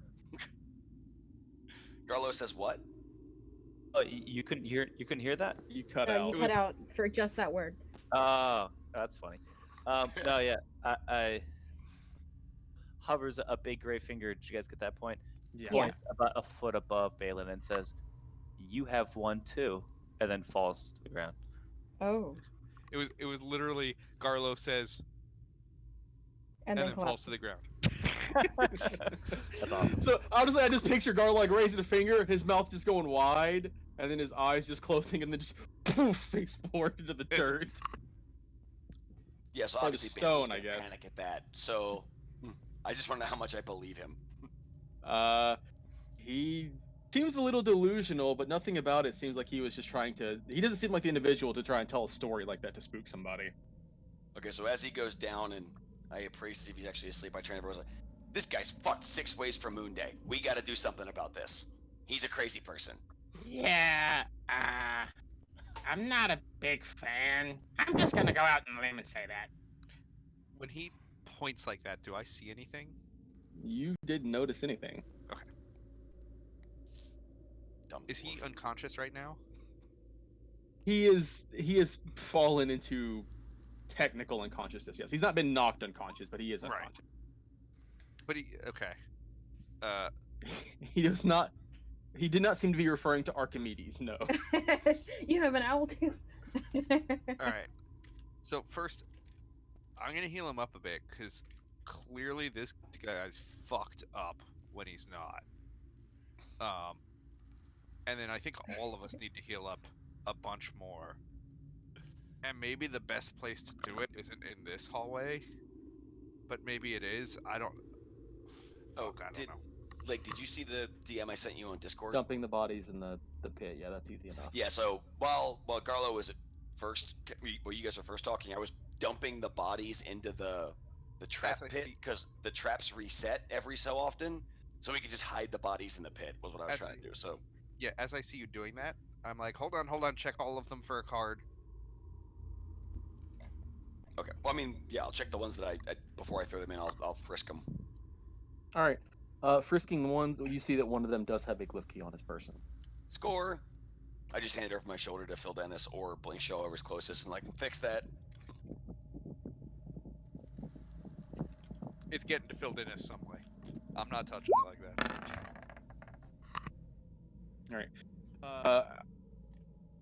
So, Phil Dennis, attuning this one to it, just for the sake of this, because you guys have so many glyph keys at this point, and your Arcana check is so freaking stupid. You only fail on a natural 1. I'm just going to let you transfer all of them with 1 roll. You learn that the areas that this was attuned to were the Vermin Halls, which obviously you already had, but you have gained a new area called the Hatchery. And with the hatchery added to your list, I would like you guys to very quickly read off all the areas you've attuned to so far. I can post this. And post it, that's fine. Yep. One Because second. I think I may have forgotten to tell you one. Because I was looking through my notes and I realized I had made a mistake. We I knew got Aelin it was off too. of the Thayan Mage ambush. Because Tarl Var, he had a special glyph key. This is what I have down, and Chris has to double check me. It's in Discord.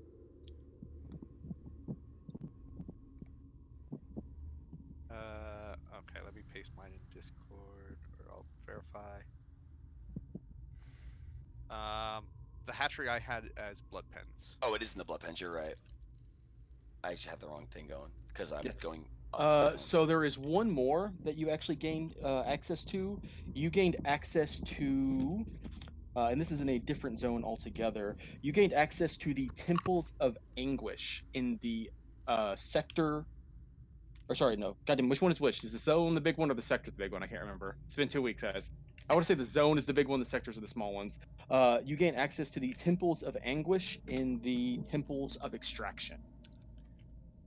So those are the big ones, right? Yeah, the zones are the big ones. The zones are the blood pens, the abyssal prison, and But the these sectors are the small big ones. These are just other ones you have gained access to. Specifically, this one you have gained access to the Temples of Anguish and the Temples of Extraction. So the temples of Okay. extraction And they're the is same equivalent to level the as abyssal blood prison. pens and abyssal prisons. Hold on, Balin. Curly You with keep that. asking the clarifying questions as I'm just thinking, like, okay, how do I explain this to you? Um, You don't know. You just know that you have gained access to these areas. Okay. You don't know if they're special or not. You just know that you've gained access to an area inside another area. I That's think how I'm phrasing it. I think what Lake meant was that the temples of anguish are underneath the temples of extraction, like the swine man is underneath the blood pens. Yes. Okay. Zones and sectors, sectors in zones. Okay, so So- I'm gonna bullet point temples of extraction within the temples of anguish. No, Yes. the other way around. Yes. Yes? Yeah, bullet point the Temples of you're Anguish correct. inside the Temples of Extraction. Okay, extraction goes on top. And we're getting pretty close to 8 o'clock, so we'll take our 15-minute break at the 2-hour mark, because I need to get me some nice cold water. I'll be back. Did you just go blisk on us? Say what? You were like, you used Blisk's voice when you're like, I need some ice cold, and like all of a sudden you went blisk on us. Like when you're thirsty, It's that's your hot, other persona. guys. Come on. Jesus. Alright, see y'all soon.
the blood pins. Here we are. Give it a second, and we'll load back up.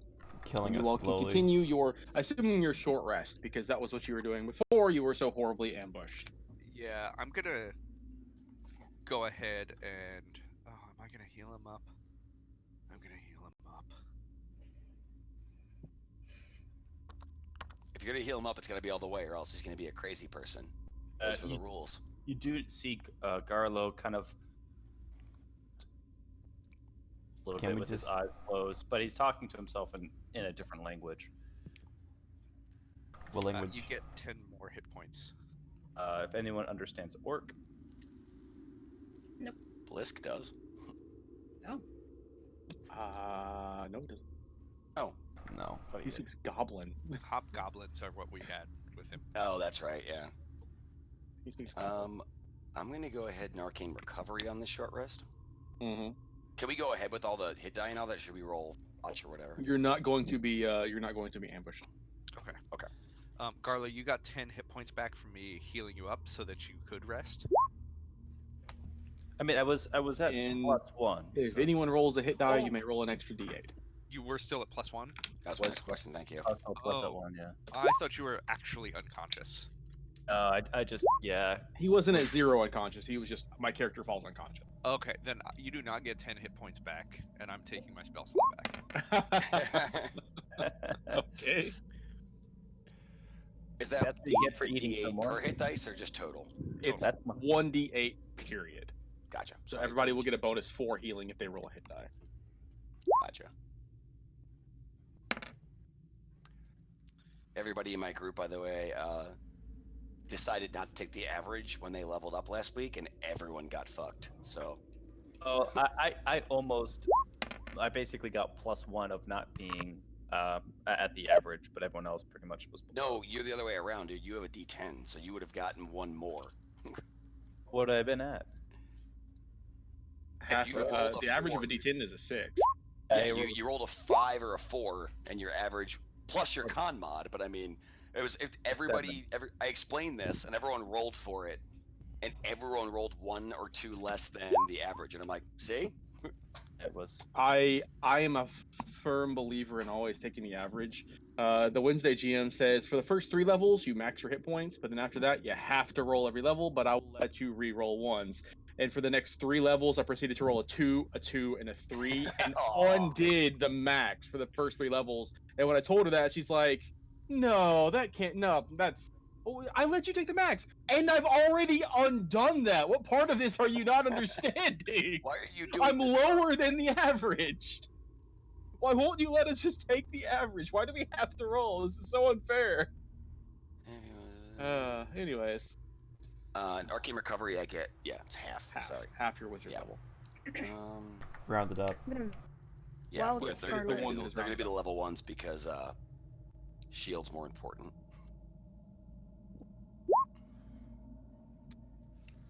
I was gonna guess use some hit dice to heal up some points. 6 of them. And it's up to you. I mean, if you want to tackle the rest of the dungeon with 1 hit point, I'm not going to be the one to fault you. I'm going to tell you now, when you resist damage, you always take at least 1 point of damage. So.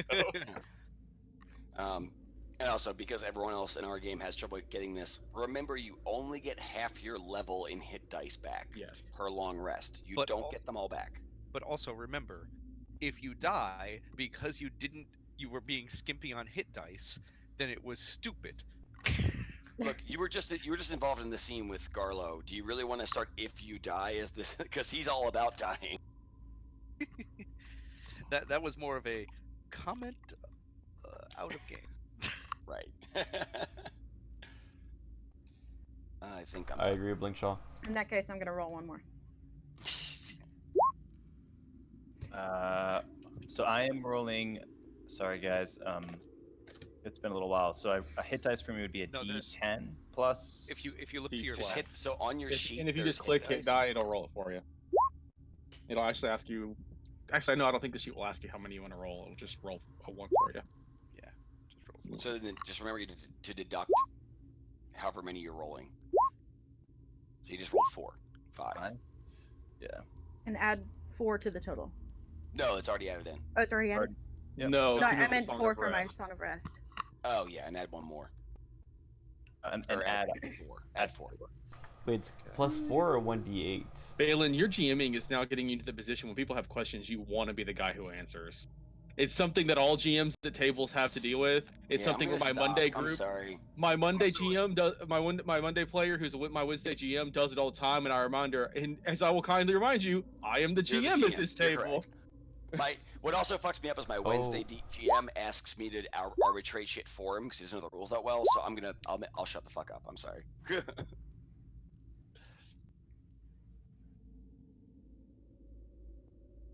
So it's only a 4 at the end, or 1/4 every roll? It's 1/4 period. It doesn't matter if you rolled 3 hit dice or 1, you only Okay. get 4. And you have to roll at least 1 hit dice to get it. I don't know. It's the simplest thing that's explained, yet still manages to confuse everybody when it happens. I don't know why that is.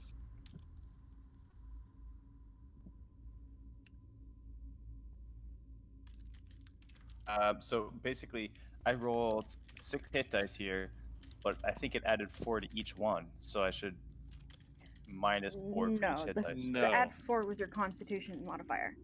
Okay. The So- 4 you add onto the top is my Song of Rest. I When you gotcha. see D12 plus 4, that's I'm Yeah, explaining now. No, that's okay. Go ahead.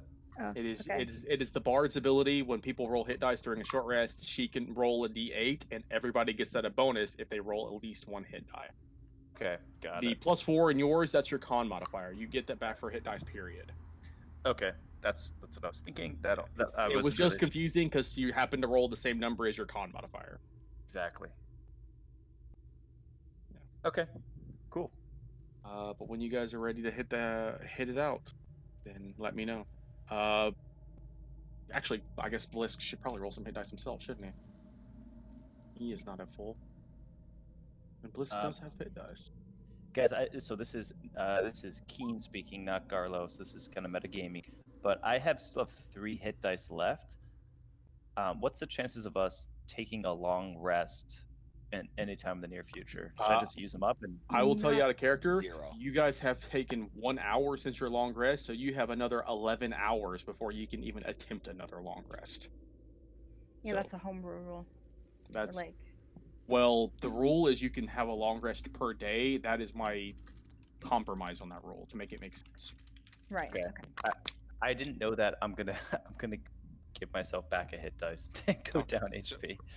Otherwise, you get players who wake up, fight, long rest, fight, and they're like, okay, now we're gonna long rest again. I'm like, you guys have to wait 2 days before you can long rest again. Okay.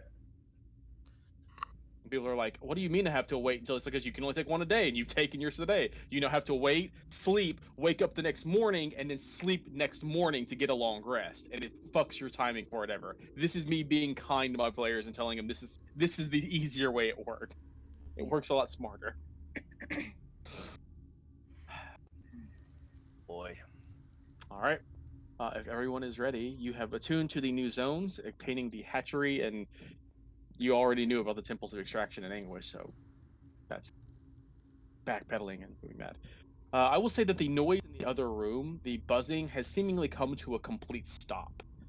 That ended after about a minute of conversation, so whatever trap was sprung is no longer in effect currently.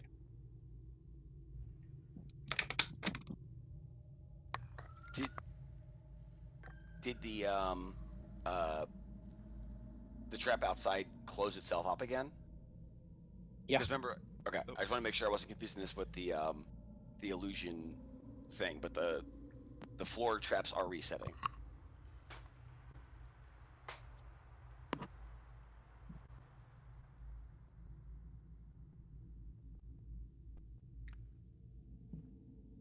All right. 2, 3, blink shaw, I open the door. Okay. Oh wait, You we're not all up there yet. Back in the you bug room? open up the door and you see that while a lot of the bodies seem to have lots of bite and bug marks on them, like something has started to almost devour them whole. Other than that, there is no sign of any insects, and there's no climbing sphere either. That would have gone on. Yeah, it's a minute. But the room is empty. Minus, as I will turn a few pages and read a proper description for this room, because I never did. Rough cots scattered across the floor contrast with the decor in the east end of the room, which contains a great seat of white marble. Some of the magic lights are shrouded so that the side of the room is dimly lit. In the northeast corner is a black gate. West of it is a contact stone. Stone is the thing we press to get into the gate, right? No, that was the thing you could use to contact Serana back at the gatehouse. That's right. That's right.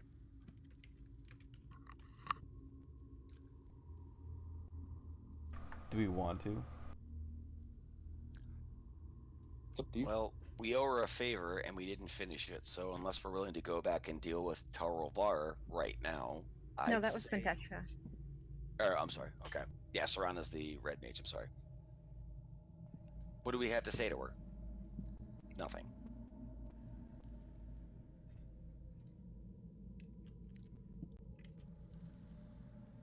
We're not anywhere near closer to our objective. I think we should just go ahead and not chime in. Okay. That's my opinion, but we vote. Garlo, when he's walking around, just out of habit, is just searching the bodies for anything of value. There does not seem to be anything else of value on them. No coinage, no special equipment. Though there is another glyph key on one of their persons.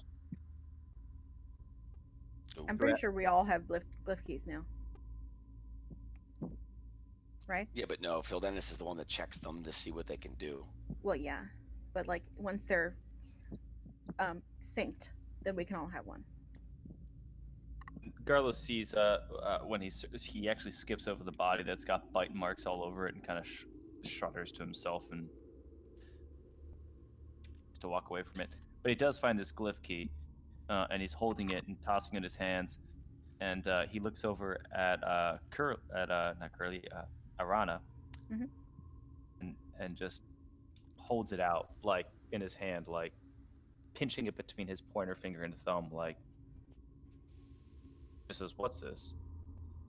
Oh, she kind of walks forward very hesitantly, and she says, "Oh, that's a glyph key." And I reach out and take it from him.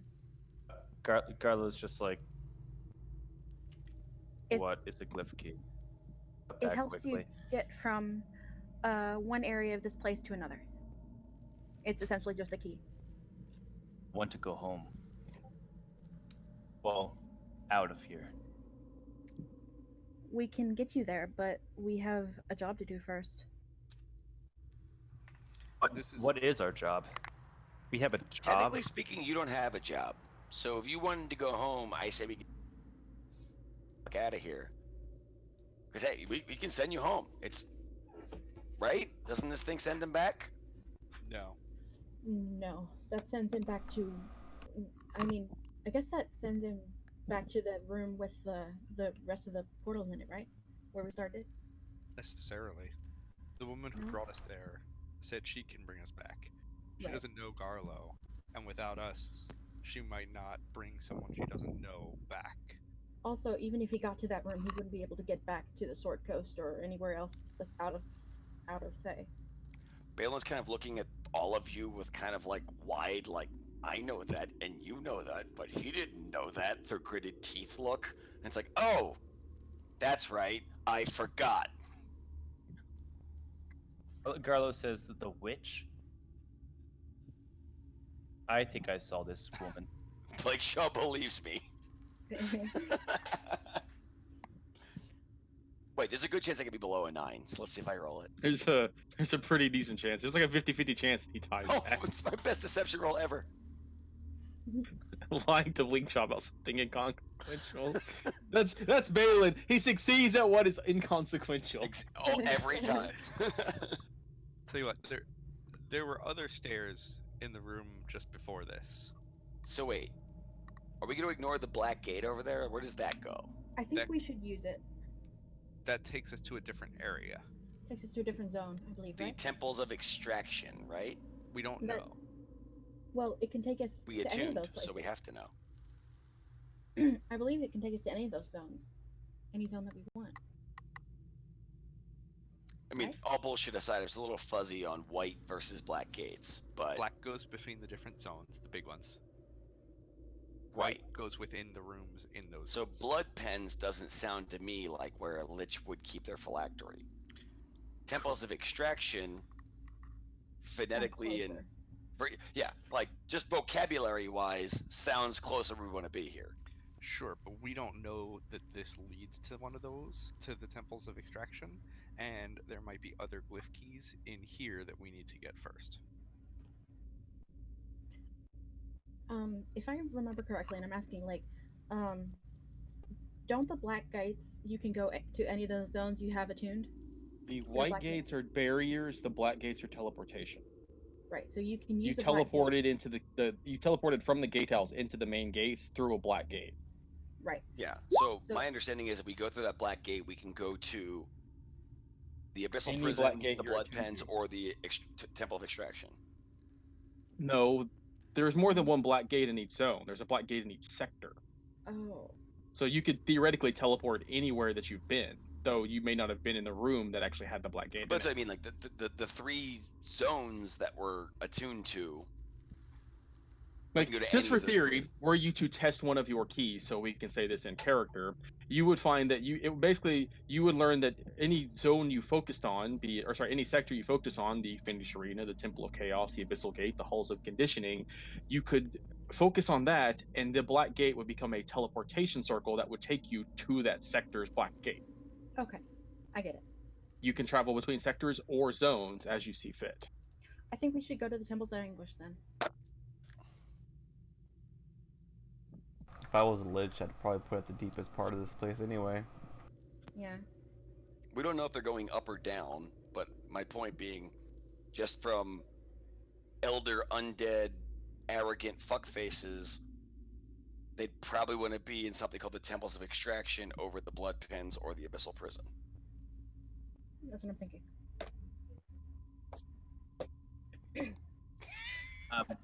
So I assume in this role-playing moment, Garlo is still holding on to this key. Oh. I thought I took it from you, but I may not have. I probably was still You right said you here. did. Did he give it to No, you? and I withheld it Okay. I will draw my hand back. because I withdrew it and basically said, well, I said before I give it to you, what is it? Okay. And basically you guys had this long diatribe about, oh, which could potentially get me home, and that you have some kind of business looking for some, and that Garlo doesn't really understand all the details. There may be a way for him to get home, which he's intrigued about, and because this key is potentially the way he might get home, at least in his silly mind, he's not quite willing to get rid of it that quickly. Oh. Yeah, by the way, Balin, Keith, what is up with your last name? That's been his last name since day one. You can't read my backstory, but it's a thing. It just so happens I met you after I made this character, which I think makes you derivative of him. Yeah, well, I am just a figment of your That imagination. line is as stupid as the time that a character in game or the player was named Aaron and another person named their character Aaron, and I made a joke about the character had their name first, and everybody just said, "You are the dumbest person ever." Well, then you and me both, pal, because as far as I'm concerned, Keen was born named after my D&D character.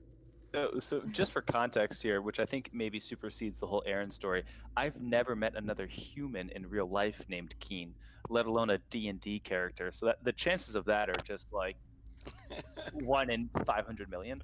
So that's pretty crazy. And by the way, Keith, the other really weird thing is that my family name, where I get my name from, actually has an E at the end of it, which my parents dropped. So that's we'll address this after Okay. game. Let's keep I on was gonna say- navigating. Let's keep moving because I've only got about half an hour left. Yeah. okay. Sorry, guys. And let's also remind Phil Dennis that you're gonna have to edit that out of the episode, good sir. Because remember, this is being recorded and being put on the internet. It's okay. If that did or didn't, I don't care. Okay. Anyway, my point being, yeah, I'm holding this key, and I'm basically saying, this will get me home from me. if you know how to use it, yes, you could totally use that to get home, but you don't have the friendship or the resources to do so. So yeah, But- hold on to it by all means. We have plenty. I'll tell you what though.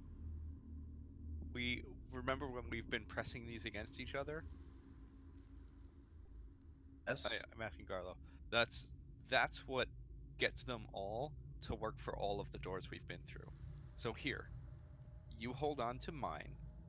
It gets us through all of the doors. If all of us die except you, this is your ticket to not home, but at least somewhere out. Because even we can't get home by using these. But Okay. hopefully it gets you closer.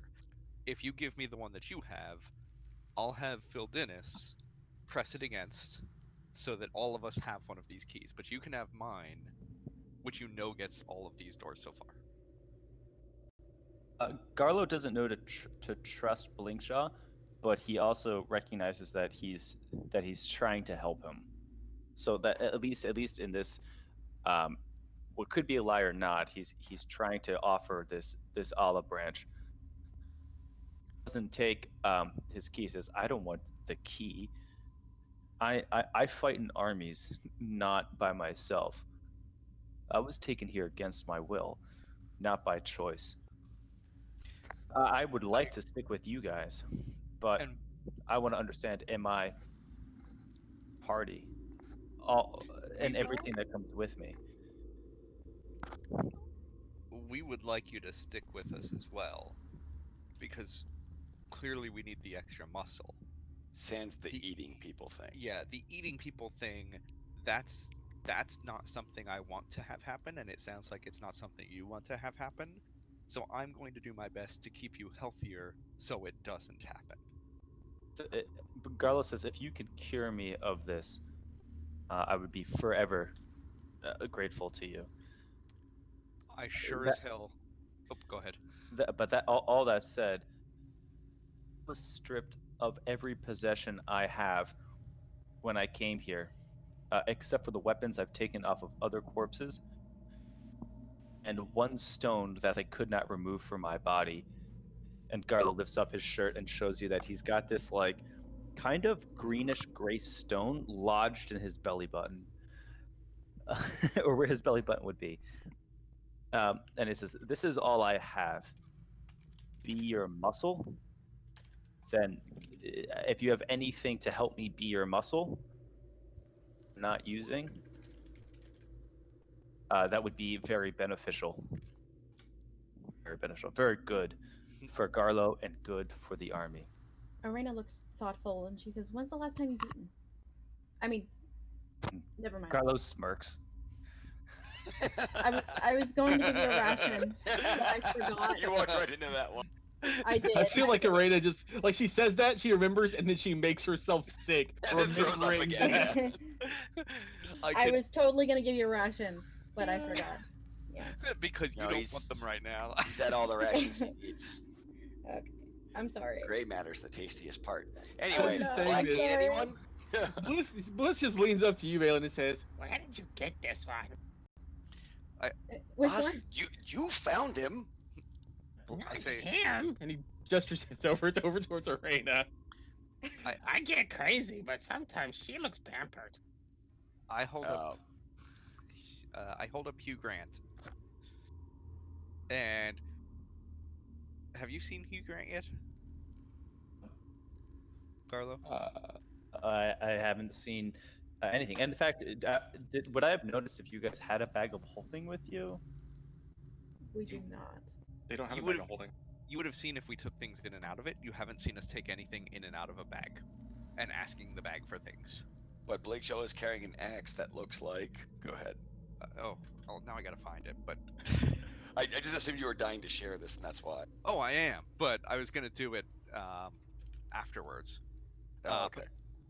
So anyway, I hold up an axe and say, "This is an axe that it's magical and really amazing when we fight plants or wood.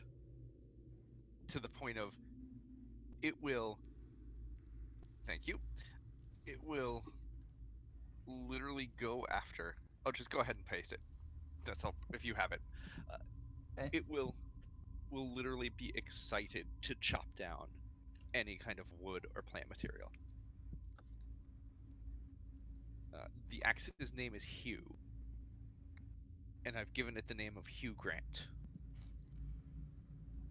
If this will help you, then I'm happy for you to use it right now. And I'm also happy to try and figure out how to get rid of that curse or whatever it is. I don't know if we can do it here though. The job that we've been sent here to do is to take out one of the powerful liches so that our home world or home nations can be safe, and then we can go home. Garlo looks at this axe, and I guess he takes it gently from your hands. His large gray fingers around it with long fingernails, and says, "It's blue eyes." I should totally put blue gems in it. And, Alright. I just groaned because I've never thought this joke was funny. Oh. Balin's whispering to Blisk, like, whatever. He's going to be the first one in the room anyway. It's fine. We need him with us anyway. Someone else in the way. Go ahead. and I guess is there anything else? Nothing. Arena will offer you a healing potion, a greater healing potion. I think I'm gonna put that down the hatch immediately. Okay. Which is what, a D12? 4d4 plus 4. Plus 4. Sorry. Right there. No. Okay. Wait. Oh, yeah. I So get it. 9, 11, plus 4. So 15. All right. He swings Hugh a few times and says, "I can be a part of this army." So I'm assuming you would have tried to give him to that before you all actually finished your short rest, because that is an attunement weapon. Yes. Yeah, we probably would have had this conversation before. As long as you were willing to do that, then absolutely. And that's basically just a +1 battle axe. Correct. It's a +1 battle axe that deals max damage when you hit a plant creature. Okay, cool. And you feel uneasy in the woods. Yeah. As if all the trees want to kill you. Literally, it's part of the thing. Yeah. I've always felt uneasy in the woods. Okay, cool. If you go down, I'll help you. I can't heal as well as Blinkshot, but I can get you back up if you need me. Okay, everybody's a friend now. So, into the certain death gate? Eh? Yeah, why not? Actually, real quick, I wanted to bring up, this is a little out of character, but it looks like there's this weapon, either Lightbringer or Mace of Terror, or either one of those being used by anyone? Yes. One that has is been mine. sold and one has been used. I am using Lightbringer. And we sold the other one. Oh, that is a damn shamed. Okay. Anyhoozle, judging by our track record on keeping our promises from ridding our friends of lifelong curses, Ellen, let's go through the death gate and see where this goes. Quick question before we go through, or quick thing before we go through. Phil Dennis, did you hand me the actual, the other card after I Did. handed you mine? Yeah, of course. I'll hand it to Phil Dennis, and we can see if it opens anything else new. Arcana. Not a 1. Archimedes helps. It does not give you anything new. This one was apparently attuned to the Swine Run and the Vermin Halls. Okay. The previous area and this area, but you can transfer over and accommodate the set of cards so that they are all now up to date. Cool.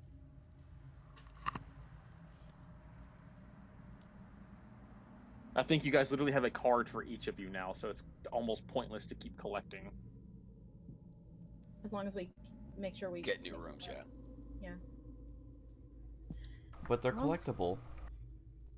It'll be worth a lot of money if you finish the set. No, I'm joking. Money? That was out of character. Was it Oh. out of character? Because it didn't sound out of character. Blisk is gonna collect every single card from now on. He's gonna get overweighted by cards. I was just saying something because it would take a lot of cards. I know they're made out of stone, but they're still essentially just key cards.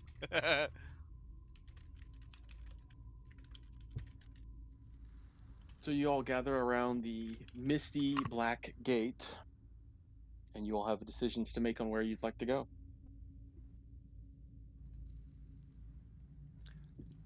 I vote the Temple of Extraction and Angshi. There's no I place second. like it. Jotting down our list of shit to do in here. By the way, don't forget we do have to either murder Taroval or the succubus. But notwithstanding, we have this thing to do. Okay, no arguments. Arena goes in first. She does the talking while the rest of us don't fuck it up. And Blinkshaw. No, 1, 2, 3 Blinkshaw. No, it's on 3. 1, 2, 3, blink. But everyone's gone. So you get ready to jump, but then as Blinkshaw touches his hand to the gate, you realize the mist dissipates, and then you are prompted with the destination of where you'd like to go.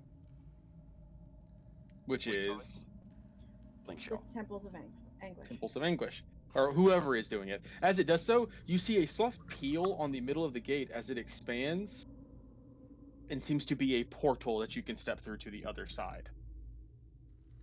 You can't see through it. It's kind of opaque, like looking through a mirror that's got fog over it. But it appears to be a actual dimensional portal you just walk through. Okay, I will walk through. All right. I will walk through as well. Each of you step through to the other side. Yep. Once they step through, there is no longer a sign of them. So unless somebody's not going, speak now or forever hold your tardiness. I think we're all going. All right. So one by one, each of you step through the portal. Let me gather you up. Don't move. And then we're going to move you to a map that I haven't prepped yet, so it may be a little laggy, but I'm sure it won't be any laggier than the maps we're already using. So all the maps are technically prepped. I just haven't corrected them.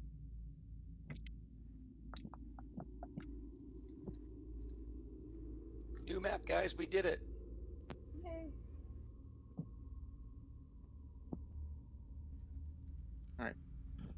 So the first ones through are going to be, we're going to switch position. So we can move you here, you here, you here, you here, you here, you here, and you here. As each of you step out of the gate, I have a description to read.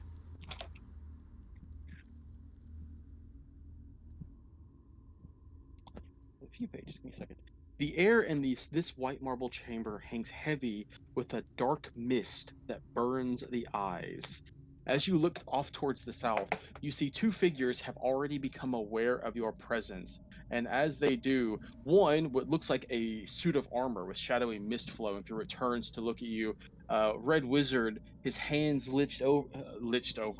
curled over his face, somewhat emaciated, but still clearly human, and he says, "Intruders." No. Roll initiative, guys. Ugh, I don't wanna. Be No. able to see anything? late. Yeah, I can't see anything either. Me too. I don't know if you've moved us over yet or. if I we're on sure the side haven't. Or what. There we go. Finding. Top left. Hey, found it.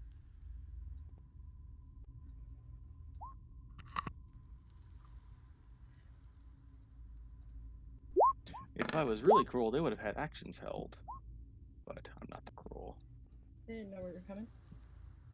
I mean, you guys took a second to go through the gate. I saw the gate deactivate. I was gonna say we don't know what the portals look like on the opposite side. That's Mm, true. Sorry, guys. I'm looking top left. I still do not see the map. we're over here. Down a little bit from top left. This is an issue with you where you keep losing sight on your token for some reason. I think you're just going to have to refresh Roll20. Okay, it worked. Thanks, Lake. Okay. How did I not click him? There we go. Unfortunately, they're both going to beat you in initiative. That just lets them get closer, unless they're ranged spellcasters.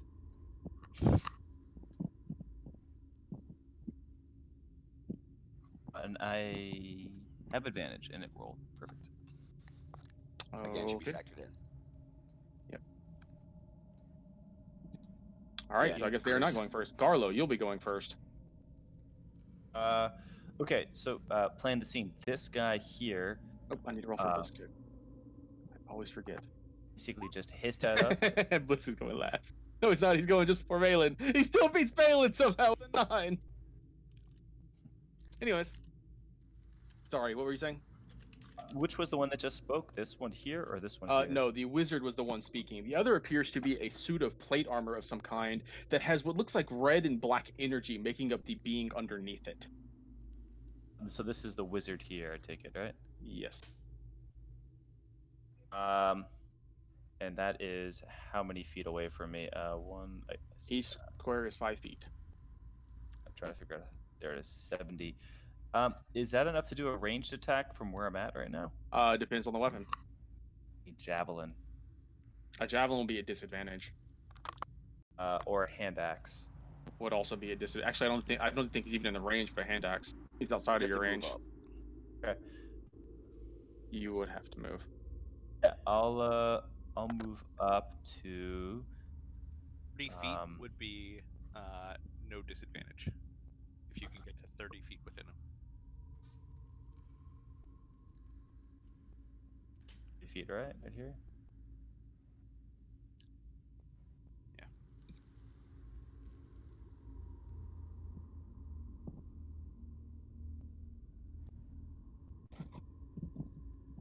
Oh, and actually, I need you to do one thing. I need you to make me a Constitution saving throw, because actually, this is going to determine what you do on your turn.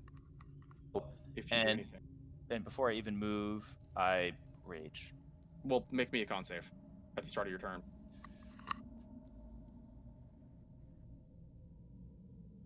We'll save. Okay, yeah, you may take your turn. Damn. Okay.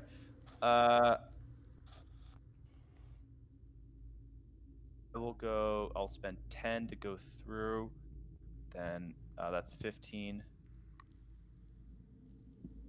25, 30 here. You can just go around and you'll be fine. 5, 10, 15, 20, 25, 30. But anyway, I don't think you'll be able to get within 30 feet. He gets 40 with barbarian movement, Not bad. or 35, whatever it is. 40. So I think it's here, right? You know what? You can go one more square. I'm actually not. I'm gonna stay. I'm gonna stay here, and actually make the disadvantage javelin throw on him. Okay. Take the penalty for staying back. That is just a normal attack.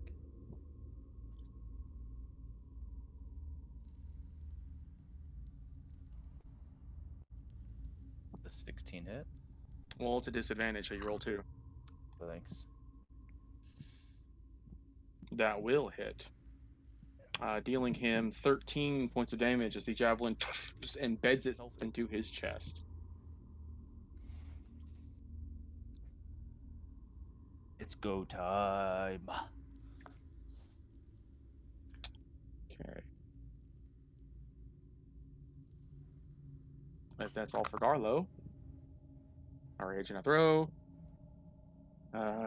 The creature that has plate armor is going to step forward to here. It seems to ready a long sword, but it's also going to take its time to dodge. Like, it doesn't want to get assaulted, but it's not going to move away from the creature it is protecting. The caster is going to look over your little group, and he's going to cast a spell. He's out of range for a counterspell. I know. And I'm just going to go scroll this to myself so I know what you all got to do. I believe it's going to be all of you, if I'm correct on the radius of this. Yep. I need all of you to make a con save, good sirs and madams. As a warble of black energy sails forth through the air and explodes in a radius encapsulating the entirety of the northern end of the chamber. Does this happen to be poison? No.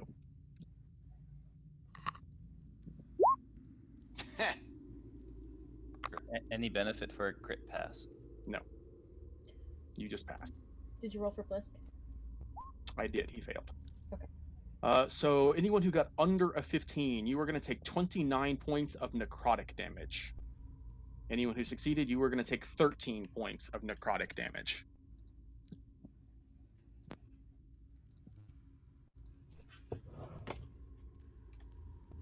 Is necrotic an element?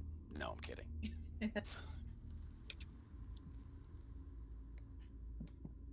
As you are hit by what appears to be a very powerful necromantic spell. And he says, You've made a mistake in coming here.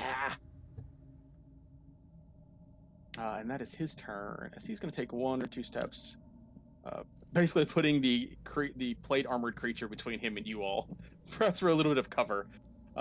Blink shot at the start of your turn, con save. Got it. All right, you're fine. You may act normally. Cool. Then I will act poorly if it's normal. I'm going to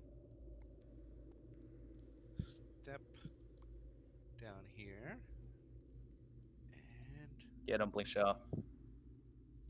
I'm gonna cast spiritual weapon Okay. and bring in that my shield. I did make a handout for that a long time ago, right? I'm not just crazy. Okay. Up there. It's gonna attack him, and then with my action, I'm going to. I'm just double checking that that's a bonus action cast for It the is. initial. Okay. And with my action, I'm gonna sacred flame him. Both You're going to against Sacred Flame the caster. the Necromancer? Both against the Okay. caster. So there's the sacred flame. And Okay. here comes the spiritual weapon. He is going to succeed against the Sacred Flame, but the Alright. spiritual weapon will hit him for 7. Sounds good. And then I will stay where I am. Actually, I'm going to go over here. Okay. Arena, con save. Okay. Wow, you guys are just rolling amazingly. That you're fine. Okay. Firebolt at the armor dude. Okay. Probably A 9 does not hit. not. Okay. It bounces off of him, completely ineffectual. Phil Dennis, con save.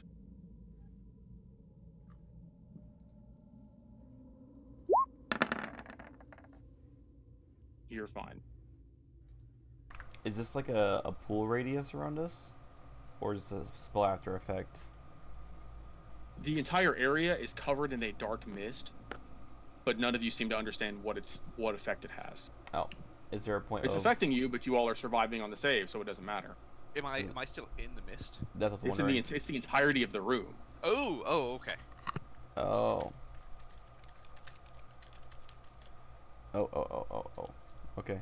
5, 10, 15, 20. I'll go there. And...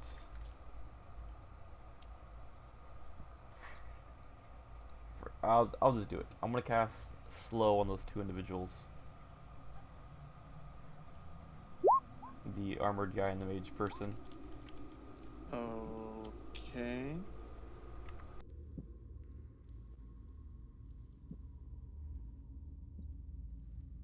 What's the DC for that? 17. Okay. 17. They both seem to be affected.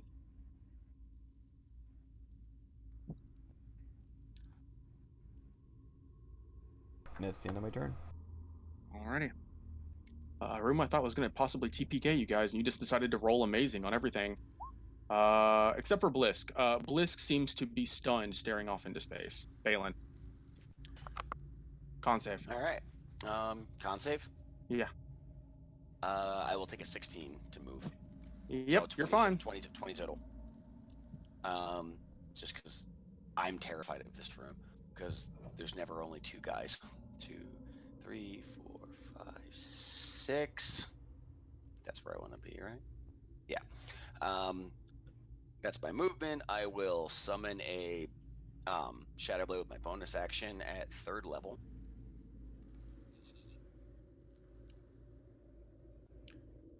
Archie will distract.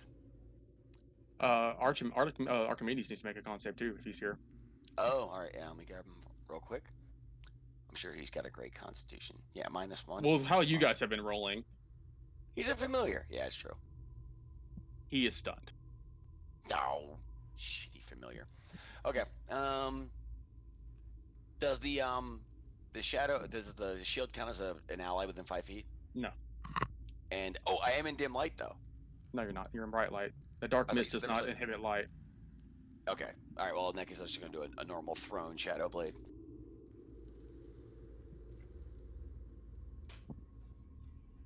Correct me, but the range on that is 20 feet, isn't it? 40. So you'd be at disadvantage. Uh, 'Cause I think it's is it 20 20 60. 40 or is it 40 60? Hold on, let me look. Well, it's 20 60. Because it's always a short range and then 3. Yeah, it's 20 60. So you'd be at disadvantage there. I thought it was 40 60. Okay, I'll roll again. That will hit, but that will disable your sneak. Well, you wouldn't get sneak attack anyways. Yeah, so but you'll 16 hit. psychic damage. 13. Bonus was I summon? Yeah. Oh, I take the first roll. Okay, so 13. Yeah, I'm stuck out here in the open. All right, you will continue to whack at this guy, and he is already looking bloody. He is a necromancer. He is not that tough. All right, Garlo, Finish him. you do not need to make another con save. You're fine. You've already succeeded against the effects. Okay. Yeah, Garlo will move the here. Wherever I have advantage, I'm trying to figure out. So I need to go to here. Advantage here. Okay. And we'll do another javelin throw. Do I have a line of sight on him, even with Yeah. the? We'll throw a javelin. That will be a miss. And with the rest of my movement, I'll actually move back another. Okay. Alrighty then. As you move, we come to the plate mailed creature. With Valen up front, it is going to just stomp right on up to you without a fear. And it is going to swing its long sword around and try and cut into you. Only has the 1 attack, and the 1 attack will not hit because it is still slowed. At which point, at the end of the turn, it will attempt to save, and it is still slowed. The Necromancer, seeing that a heavy caster is behind you, is going to use what little of his movement he can to move backwards, and is going to launch another spell. D20. And it's going to take an entire turn to get out. Of course it is. Yeah, he would have guessed that. Okay. And that's his turn. Blinkshaw. The shield comes over, and he's gonna bash him on the head, hopefully. That's a hit.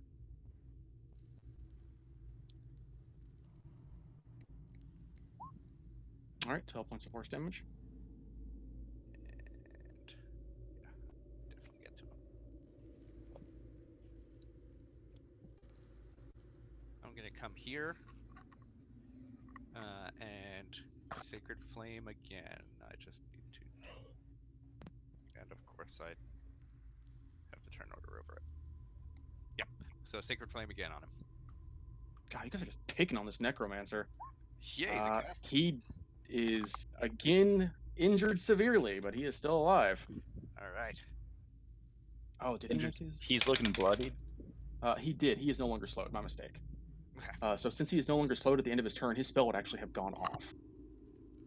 Because if he's no longer slowed, he's no longer the effects of the slow. So he releases his spell at that point. Give me 1 second. Let me just scroll this into chat so I can use it for my own benefit. Boop. Boop. Damn it, that doesn't tell me the area of effect. Why do I do that every time? It never tells me the area of effect when I send it to chat. So it is a 20-foot radius sphere. And if memory serves, hold on, let me double check that one more time. All these unusual spells that I never use because I don't use the dark evil spells.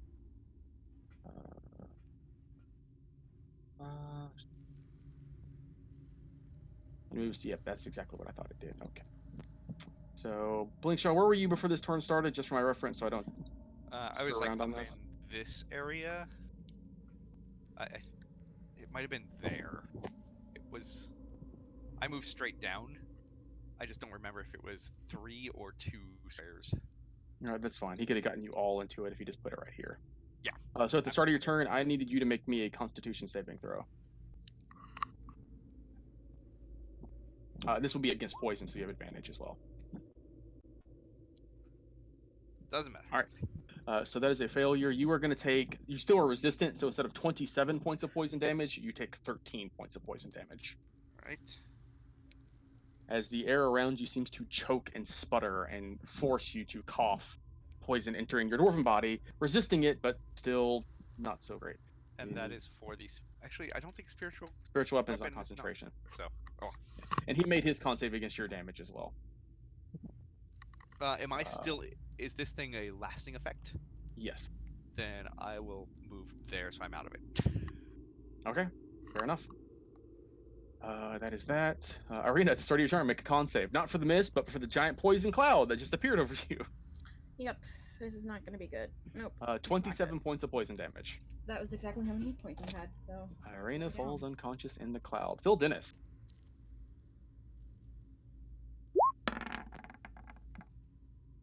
Uh, 13 points of poison damage.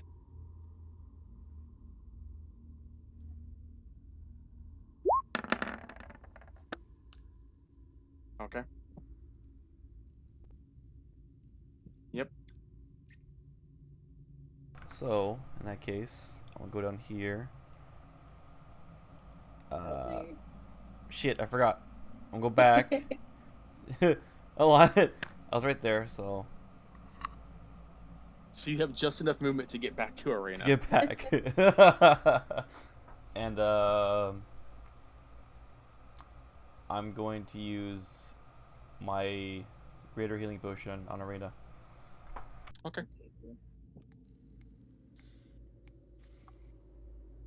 Uh, 44. I'll roll it, and then that's the end of my turn. Alright. Blisk has to make 2. Blisk is still stunned and takes 27 points of poison damage. Blisk is the one off in this group. He is having a really hard time. Man, Balin. What's the situation? All right. Con First of all, save. Archimedes has to make his con save, and mine. Archimedes is dead. Well, yeah, he's dead now, I assume. Yeah. He just dies because he's in the poison. Yep, you're right. You will take half, 13 points of poison damage. 13. Hold on. And your con save for Shadowblade. Right. Hold on one second. Shadowblade down, right? Yep. Minimum 10. Okay. Archie is down. I will be using a second level spell slot to Misty Step. Okay. 1, 2, 3, 4, 5. Wait. 1, 2, 3, 4, 5, 6. My movement is then 1, 2, 3. I will draw the Crusader's Sword. And is activating that spell in action? It is, right? So I'm not going to bother doing that. And I will attempt to Booming Blade the fuck out of this, even though I don't get any sneak attack. That's a miss. That sounds about right. That's all I can do. Use my bonus action. Yeah, I'm done. Alrighty. Garlo, start of your turn, con save. And just out of curiosity, is the con save to the gray line or to the green line? The edge of the green line. It's if you were touching the green, you were still in its area of effect. It's not the gray line. Okay. Con save, which I have advantage on. 13 points. You don't have advantage. No. Oh, Not you have advantage. He, advantage. is proficient. He means proficient. You're proficient, but that's a success. You only take 13 points of poison damage.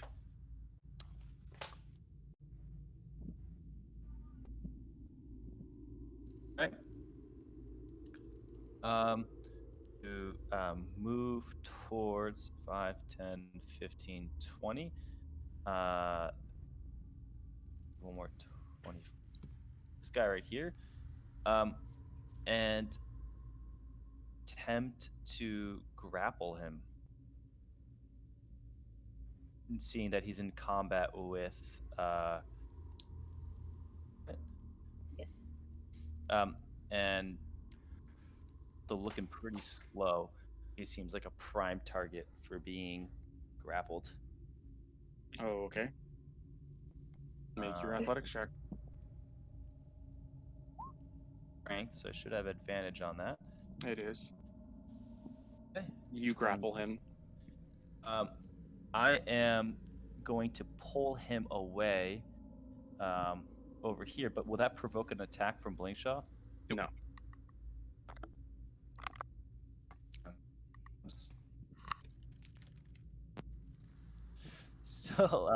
Still pull away. This way. Blinkshaw yells, "Throw him in the cloud." Throw him in the Uh, point. Okay, that's what I'll do. Yeah, so out of game here is I thought if I pulled him away, it would provoke an opportunity of attack. No, that's Maybe I have involuntary advantage. movement. Involuntary movement does not provoke. Instead, I will push him into the cloud, but keep myself outside. So I'll push him here. Okay. All right. Didn't use Just my for reference, there doesn't look like there's a person in this. It looks like a construct. It clearly does not seem to be bothered by the cloud. I figured so much. Okay. But all right, you do that. You grapple and you move him. All right. If that is all that Garlo is doing on his turn, then it moves to that creature's turn. With its target taken away, it turns its attention towards the one who is holding it, and it is going to attempt to stab you with a longsword, but it rolls a 2 and is going to miss. At the end of its turn, it will attempt to save against this effect, and it is still slowed forever and ever. We get to the Necromancer's turn. The Necromancer just had an asshole run up into his face, and he is not in the slightest happy about that, so he is going to attempt to cast a spell on Balin specifically. Balin, I would like for you to please make me a Constitution saving throw. You guys are really just knocking out of the park by the con saves. Instead of 39 points of necrotic, you take 19 points of necrotic. As he is throwing everything he has at you, and you are just shaking it off. That is all that he's got on his turn. And that is that. We come to Blinkshaw. I'm gonna have my shield whack him in the head.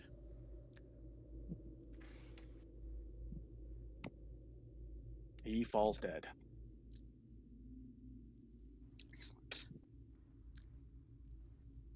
Does the poison dissipate? Is the Nope. Oh, yes, poison does, yes. I think I was gonna say, I'm like, wait a I minute. thought you what? meant the mist. No, the mist does not dissipate, but the poison cloud does. is the construct still moving around? Yes, it is. Yeah, and if I can, I'm gonna shout, guys, there's something else up here. Friendly or foe? It hasn't done anything yet, but I'm just gonna It judge looks like by it's trapped inside of another glyph circle. judging by appearances, trapped and not friendly. Okay. I am going to cast Mass Healing Word. Oh, nope. That was my bonus action. Can't cast Mass Healing Word. Gonna go ahead and use a channel. Oh, no, that's an act. Yeah, that's an action. Channel Divinity for 45 hit points to spread around. Who is below half? Me. Me. Lots of people. Garlo is. I am. Arena and. Okay, Arena and Balin. What would you each need to get to half? 12. 24. Good lord. All right, Yeah, you I'm guys. hurting. Yeah, you guys take that. Put Take yourself up 24? to half. Yep, take 24. Arena, you take 12. Garlo, what would you need?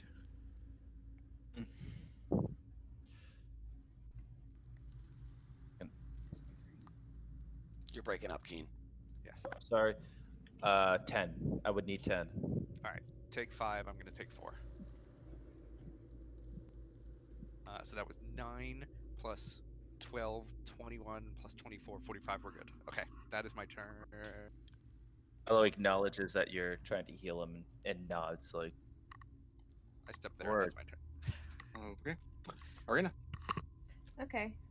Thankfully the poison is gone.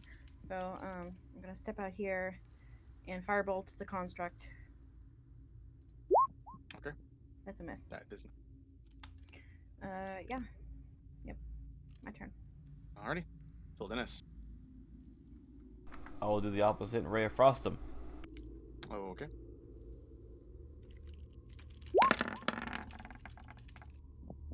That is a hit. Or 11.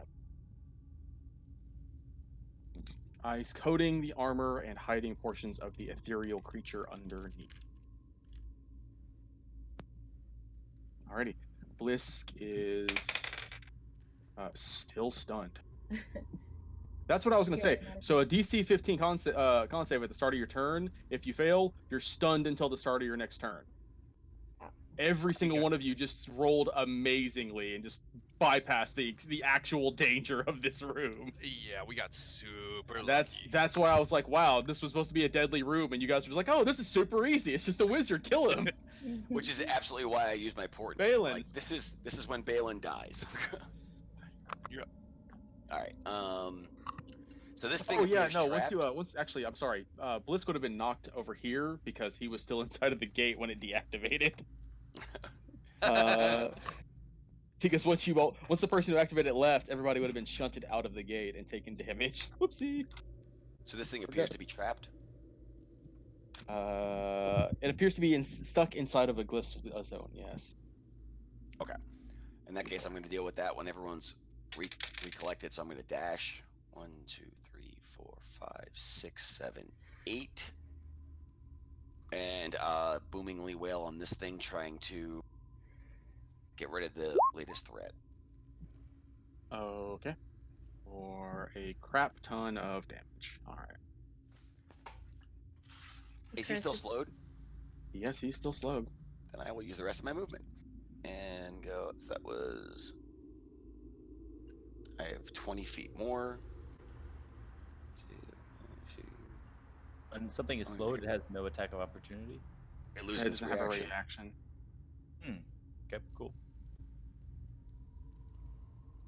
All right. And I'm Balin. Garlo. Arlo is gonna do what he does and is gonna start swinging with his brand new axe named Hugh, with its beautiful blue eyes. And he's gonna attack recklessly, I should say too. So he's attacking Okay. recklessly. Okay, so the first one hits. The second Next. one will miss. The second one was the. Oh, advan- right. Yeah, that's the advantage. Sorry. Yeah, I apologize. Yeah, the first one will hit. Second one will. Will hit. Third one will. You do not have a bonus action to attack him because you're holding him with that hand. Oh, that's. Yeah, keep in mind, you're grappling him, so one hand has to actually still be grappling him. You can't swing with that hand. I mean, would releasing him have required an action? No, you can release him freely. I think at this point, if I'm like swinging on him, I'm not trying to hold him down anymore. He's free to move. Okay. But this is an awkward moment where I did crit on my bonus action. Actually, you don't even make a swing with your bonus action. You kill him with your second swing. Okay, well, all's well ends well. And we end initiative. Balin will call out. Still a non-friendly trapped in the glyph below. Be careful. I'm gonna try helping Blisk. I don't know, shake him or something. It takes him some time, but eventually he does seem to shrug off the effects of the room. And once he seems to shrug them off, they no longer seem to affect him. Do I recognize this creature? Can I make a check? Make a nature check. Okay. Where's nature? It appears to be a Yuan-Ti, one of the snake people of these realms. Are they evil? Do I know? They are very evil creatures Ah. that worship dark gods and love poisons. Huh.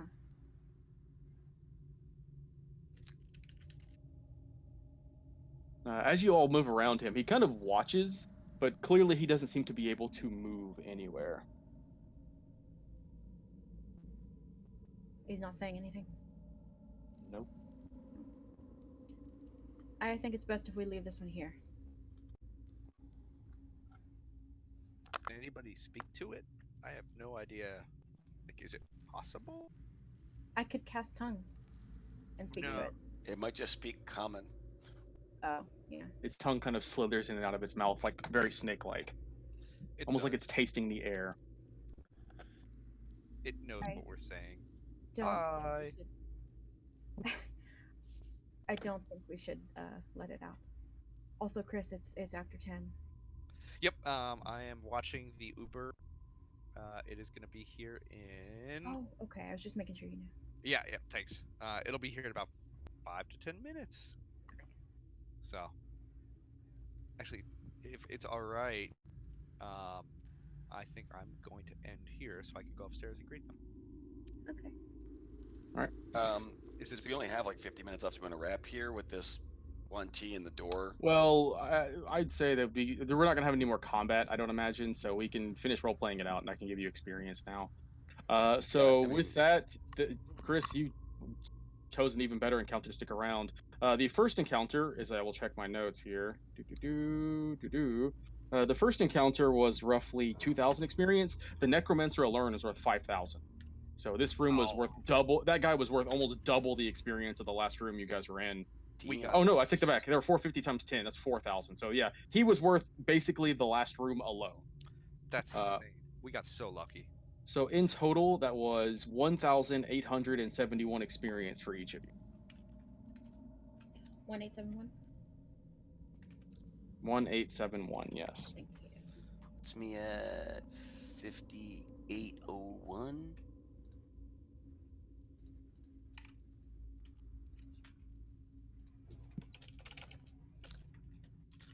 A big chunk of experience for you all. I thought that earlier encounter had a lot more. I guess that makes sense. Well, Lisk happening XP. well, yeah, it's 13,000 divided by 7. 6. God damn it, that's right. There's only 6 of you. They're only your party. Hold on, let me redo that.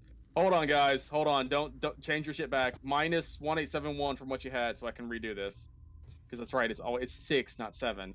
2,183. 2,183. This is why I'm in max. An extra 300. Say that again. 2,000. How many is 83? 2,183. 5,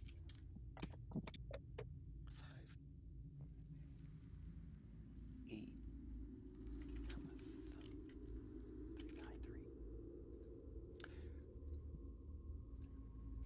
And you guys thought it would take forever to level up again.